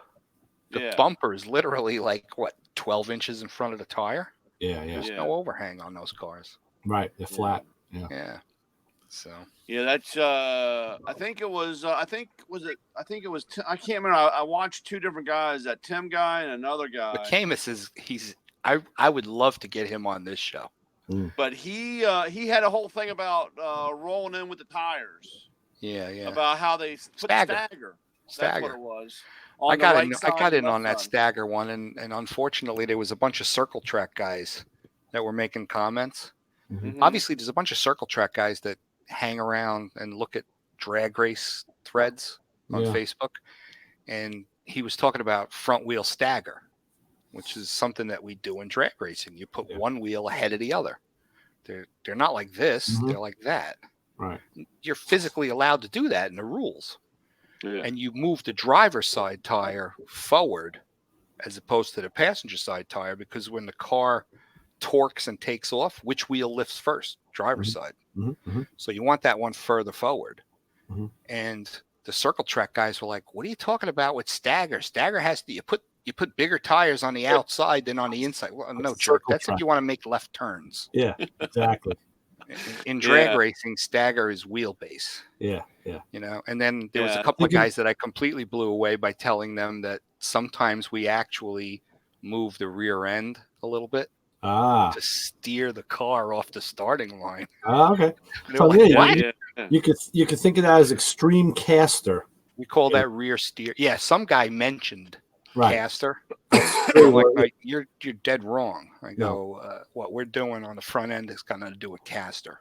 But just like, in theory, that's what caster is. It's front to rear. So you can think of it as an extreme caster shift, Exactly. just to visualize it, They were just trying to get the NASCAR, where they would run back in the day, they would have a 14 on one side and a 15. You put a 15 side on the outside and a 14 on the inside, and the car makes a left turn. To keep the car, so the car automatically made the turn. Sure. And that's totally understandable if you're doing circle track. Yeah. I get it. Like I said, those guys, like I said, they're stuck on one. I think I saw some of those threats. Yeah. When I was watching that, I was going back and read, and people couldn't understand why you would want to make a car turn on a straightaway. Right. Like, you don't, but you need to control it. Yeah. So that was that particular video really blew a lot of people away. You can see they got lost instantly. You can see if there's any audio files because you can tell them it's just like setting the azimuth and tracking on a turntable. It's the same thing. You're just playing with the shift and the angles. It's all you're doing. You're just offsetting. You don't get it. I know. Yeah, but I like that Tim guy. I like watching his. Tim videos. is awesome. He's a 100% red-blooded Midwestern American, and he makes no bones about it. Yeah. It's like, if you don't like the American flag, get the F out. Yeah. Yeah. He has a huge series of videos. He keeps no secrets. He literally tells you everything that they do. And he tells all these little anecdotes about how a customer comes in and, he builds the cars that this guy builds. They're real crazy expensive. You're not walking out of there with, some $20,000 car. Mm-hmm. You're talking hundreds of thousands. And some guy brought in some AN fittings that are made in China. Oh, I was like, what can we do with this stuff? Tim takes it and throws it in the garbage. He goes, that's what we could do with that. He uses nothing that comes from China. Yeah, I used his line. I have a couple guys that, race, Yeah. And he was talking about taking weight, and I said, well, stop eating some fucking cheeseburgers or something like that. Yeah. And then he looked at me and I said, well, you're the biggest part of the weight gain on the car. Exactly. And then he goes, well, you have no room to talk. And I said, well, I'm not racing. So. Right. That was a beautiful video. He was talking about how you can lose weight, titanium, this, that, and everything else. He goes, but the easiest thing to do is just put the driver on a diet because he's the fat one. Yeah. Stop eating cheeseburgers, Yeah, instead of eating a cheeseburger in pit row, how about losing whatever he said? Man, that was classic. And the guy just looked at me. He's got a lot of little anecdotes like window licking fucktards. He's got some great stuff. He's a good guy. He's so cool. Yeah, I'd love to talk to him or meet him one time because, like I said, he's totally awesome. I'm a huge. I mean, like I said, it's just so funny watching his videos and listening to him. Yeah. He's been a good friend since the late 70s. He used to work for Jerry Bickle. He's awesome. Yeah. But make no bones about it. He'll tell you straight out how he feels. Yeah. Nothing wrong with that. Yeah. Good guy. Oh well. Amazing. Oh what else man. Is going on? Not much. Good day for a 60-degree weekend up here. Yep. 82 today, boys. It's gonna be warm. We got snow coming. Ooh. Oh. I don't want to hear that word. That's not we good. Had three, no we had here. 3 inches. We had 3 inches the other night, and it didn't stick around very long. So yeah, it's crazy weather, man. Crazy weather. Tomorrow it's going to be 81 degrees. Suck it.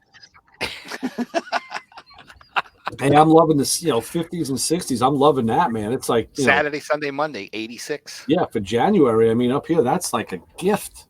Yeah, I'll take it. Where are you at that it's that warm? Florida.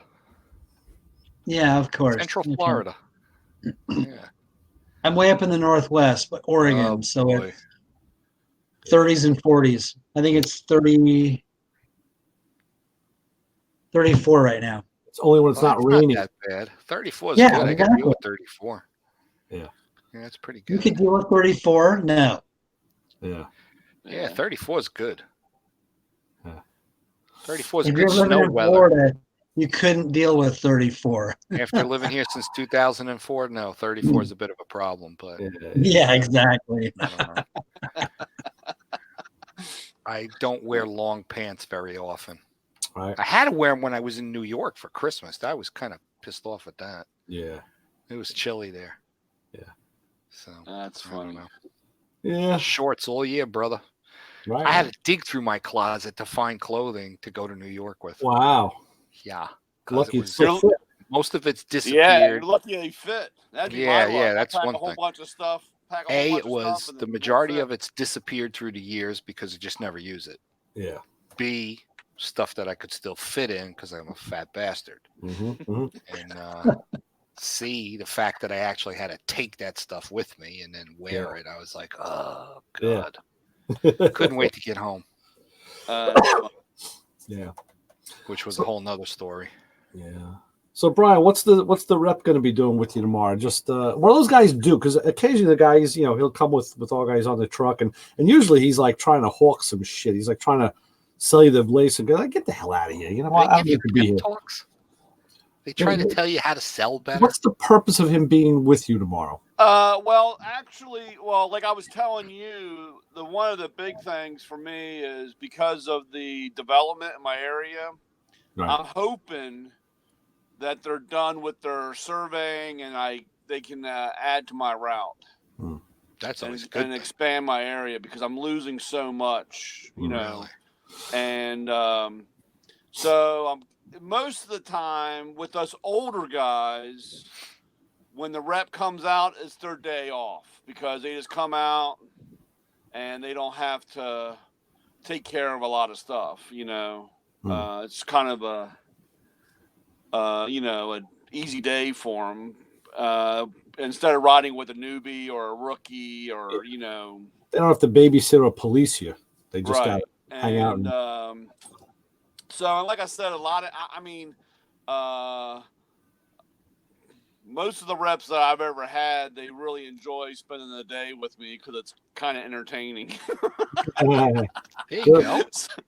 So, I have a really unique area. So, there's always something good to see. What, you got hookers on the corner?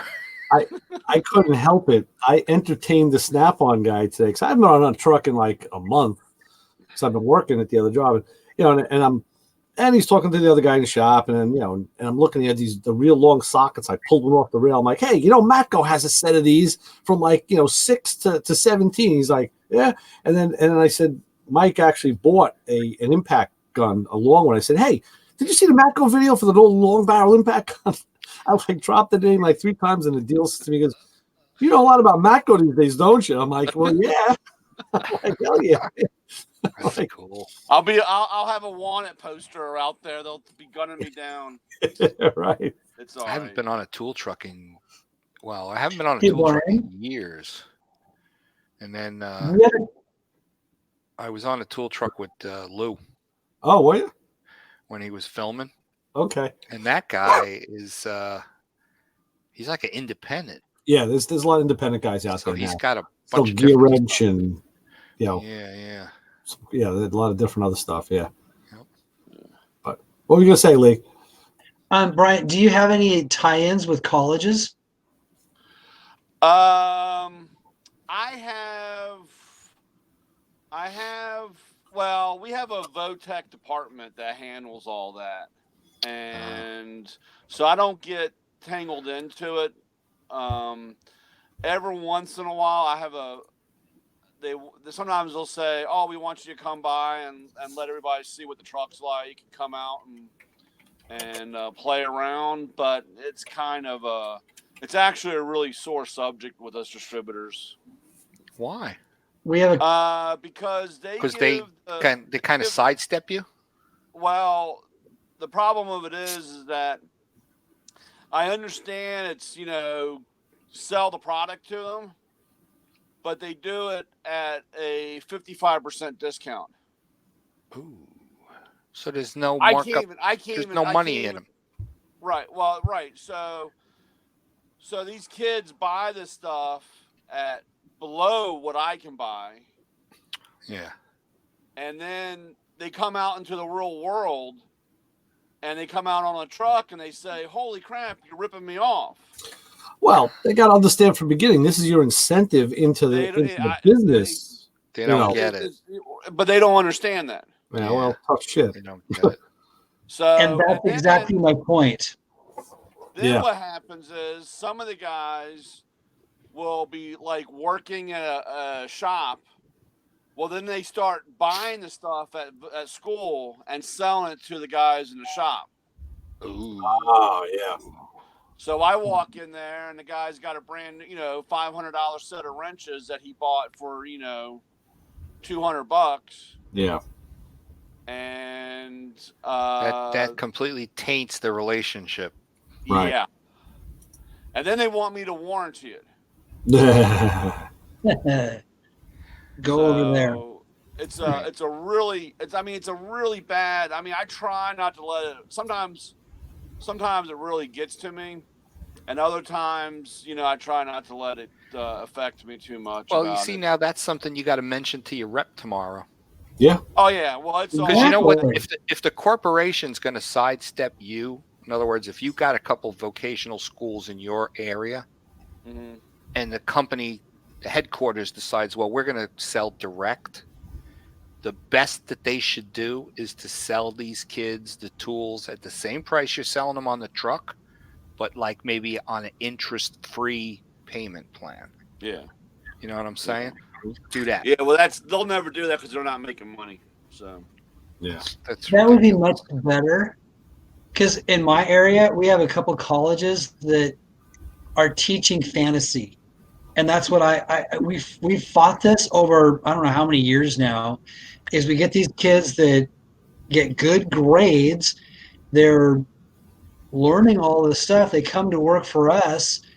And then Brian, like you're saying, they're like, well, that's not right. I shouldn't pay that much. And you're looking at the old guy going, yeah, I got 60 grand in my box over there. What are you talking about? Yeah. And they're not teaching them that when a doctor goes to school, they put all their money in the school to get the letters behind their name. Right. That's their business. As a mechanic, you're going and you're getting your tools that nobody else is paying for. The hospital isn't paying for. You're paying for it. You've got the knowledge in your brain to take a 4-hour job down to 2. Well, you should get paid for that. Exactly. And it's going to fix it so it's not going to break again. College isn't teaching them that. And that's.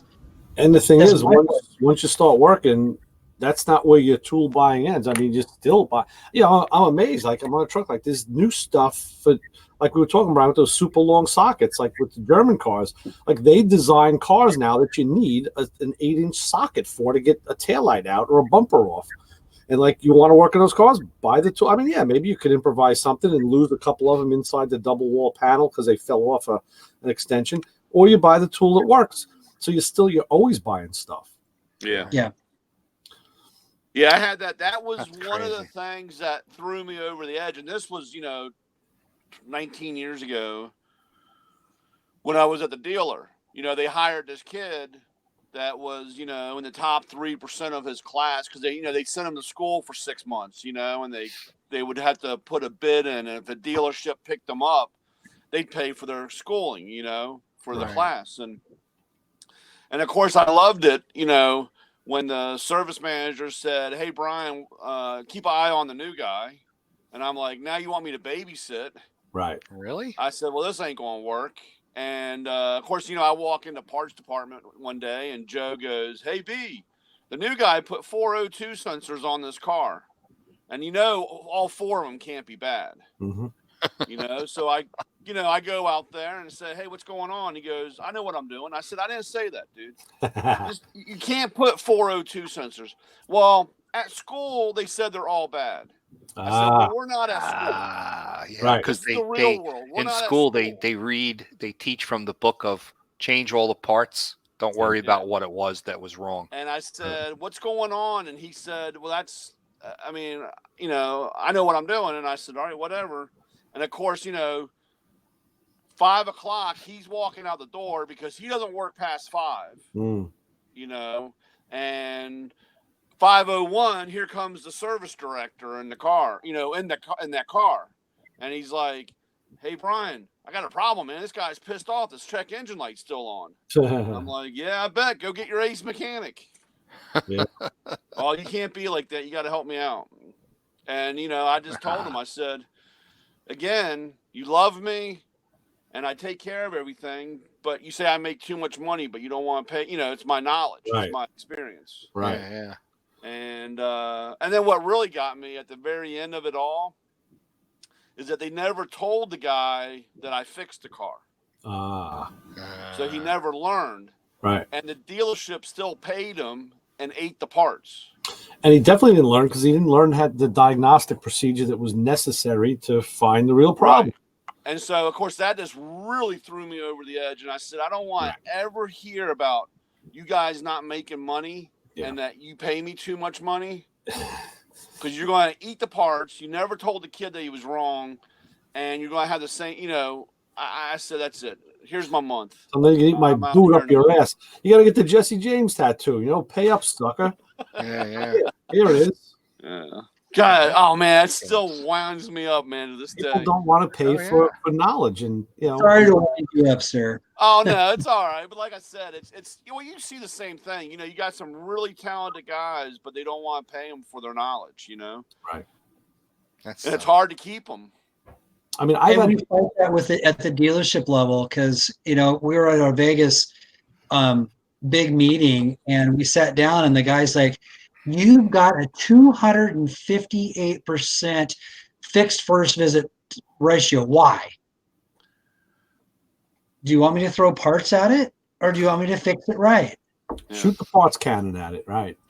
One of the things I love to do is follow the procedures, figure out what's wrong, fix it right. And I looked at him and I said, it's a mentality of it's not a vehicle.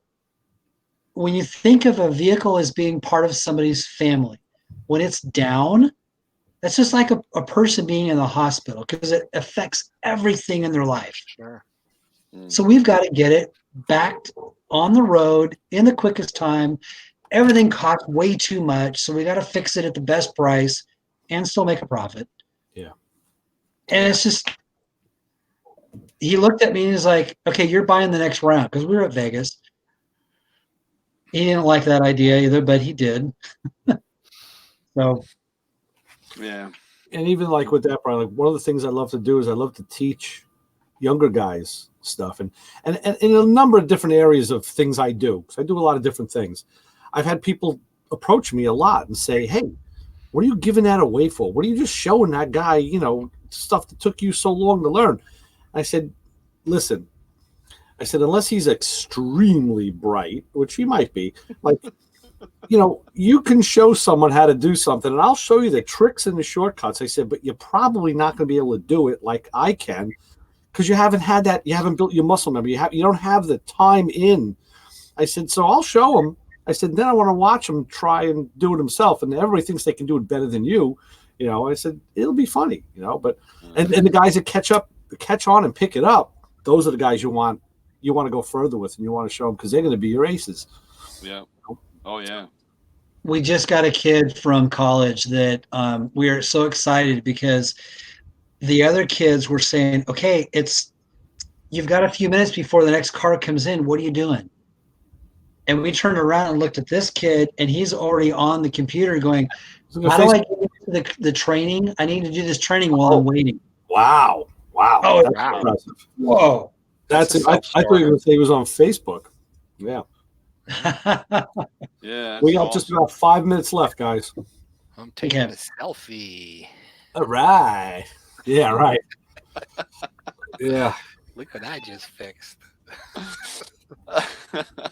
Unreal. That's good. Oh, man. That's hard to find somebody that's a self-starter like that. Yeah, it's real hard. Yeah, It really is. that's cool. Yeah, it's far and few between.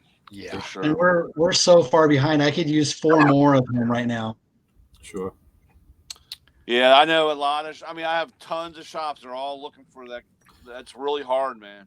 And I know Right now, all the the, whole industry, man. How about the kids is coming so out of these hard. tech schools? I was going to say, all over the country, I hear this story from people, that I talk to, and it's like guys, everybody wants to be a diagnostician. They want to work with, they want to take the scanner. You tell them, well, you got to go change the fuel pump, or you got to drop the tank to the fuel pump, or you got to change, an oil pan gasket. Oh, I don't want to get dirty. These guys don't want to just, yeah. I mean, Why are you a mechanic? they don't want to get, no, because they just they don't want to do the clean stuff. It's like, Yeah. dude, Oh, they just want to be keyboard tuners. yeah, even doctors get dirty, Well, So, and that's the thing is that the colleges aren't, and forgive me if your college does different, but the colleges around here, I don't think they're given real life expectations. No, Well, that's why I they're said run by get a crazy tech liberals. you actually have people at the tech school teaching who come from the industry, so they'll actually give a guy a real world experience, and that's what I do when I interact with these kids. Like, all right, this is what this book said. This is what you learned. I'm going to tell you what it's really like, out there, and they're like, whoa, really? Like, yeah, it's you should check it out. It's totally may- different May world. not be for you. Because Yeah, we that had guy. Go on. we have a one tech that is the negative Nelly in the shop, but we point to him behind his back to the new guys to say, if you want to live like him, this is what you got to do. Don't be that guy. Yeah, Don't right. be that guy. But from the knowledge that he has, he's making 70 grand a year. And they're like, oh my gosh, what do I got to do to make that money? Learn all this, learn how to nose so you can beat the time. Right. And he could probably make an extra 15 real easy if he changed his attitude. Yeah. Oh my gosh, more than that. Really? Yeah, but I'm just saying in general. Trust me. You're right. He's All they after do me is now just because it's the 8th and I haven't given him his spiffs for his fuel systems that he's replaced. It's actually the 9th. Tomorrow's the 10th. Oh my gosh. Right. Tomorrow's the 10th. Yeah. Well, you're way behind. I know. I just had to write out a couple of bills. Like, oh, jeez. Okay. Yeah. I just made my first payment on my new truck. Nice. All That's right. good for you. Was that a warm feeling?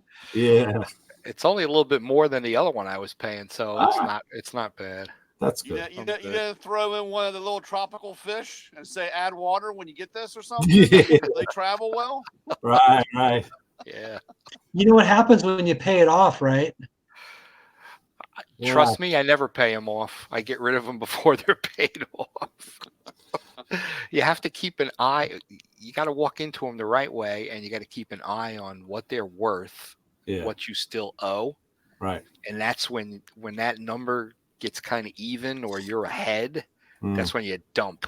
Yeah. And you Sure. walk in the dealer, and the dealer tells you, "Well, I'm going to give you $9,000 on this thing." Yeah. Oh, geez. Well, I could go across the street and he'll give me 12. So if you give me 11, we got a deal. Right. That way the loan is satisfied and there's money going on to the new truck, and you're ahead of the game. Right. And my business, I drive way too much. Ray, I got 4,200 miles on that truck already. Wow. Okay. Wow. Yeah. I bought it the week of Thanksgiving. Well, it's time for an oil change. We got about a minute left. Yeah, it's ridiculous. I need to hire somebody else so I don't have to drive so much. Yeah. There you go. It's worth another van payment, Yeah. employee payment to keep my new truck low miles. Vince will Low do it. mileage. Vince will do it. All right. Just well, turn it off and coast. Yeah. Right? Keep the miles off of it, right? There you go. we're down in the last minute, fellas. I guess next week we'll be talking to this badge guy. Yeah. So that'd be cool. I'm very interested in speaking with him. Yeah, I could use some custom badging on Half-Breed. you sure could. Mint. Absolutely, I agree. Yeah, I like it. Well, that sounds I awesome. agree. Me too. Yeah. All right. All right, All half right, a minute. guys. I'm gonna go get finished up so I get ready for my fun and toy tomorrow. Tell them Everyone. we said so. Come to call us all during the day. I'll talk to them. That's it. That's it. No problem. All right, You guys Brian, right. John, take Lee. care. See you guys next week. Catch ya. All right, bye bye. I'll stick around till the countdown.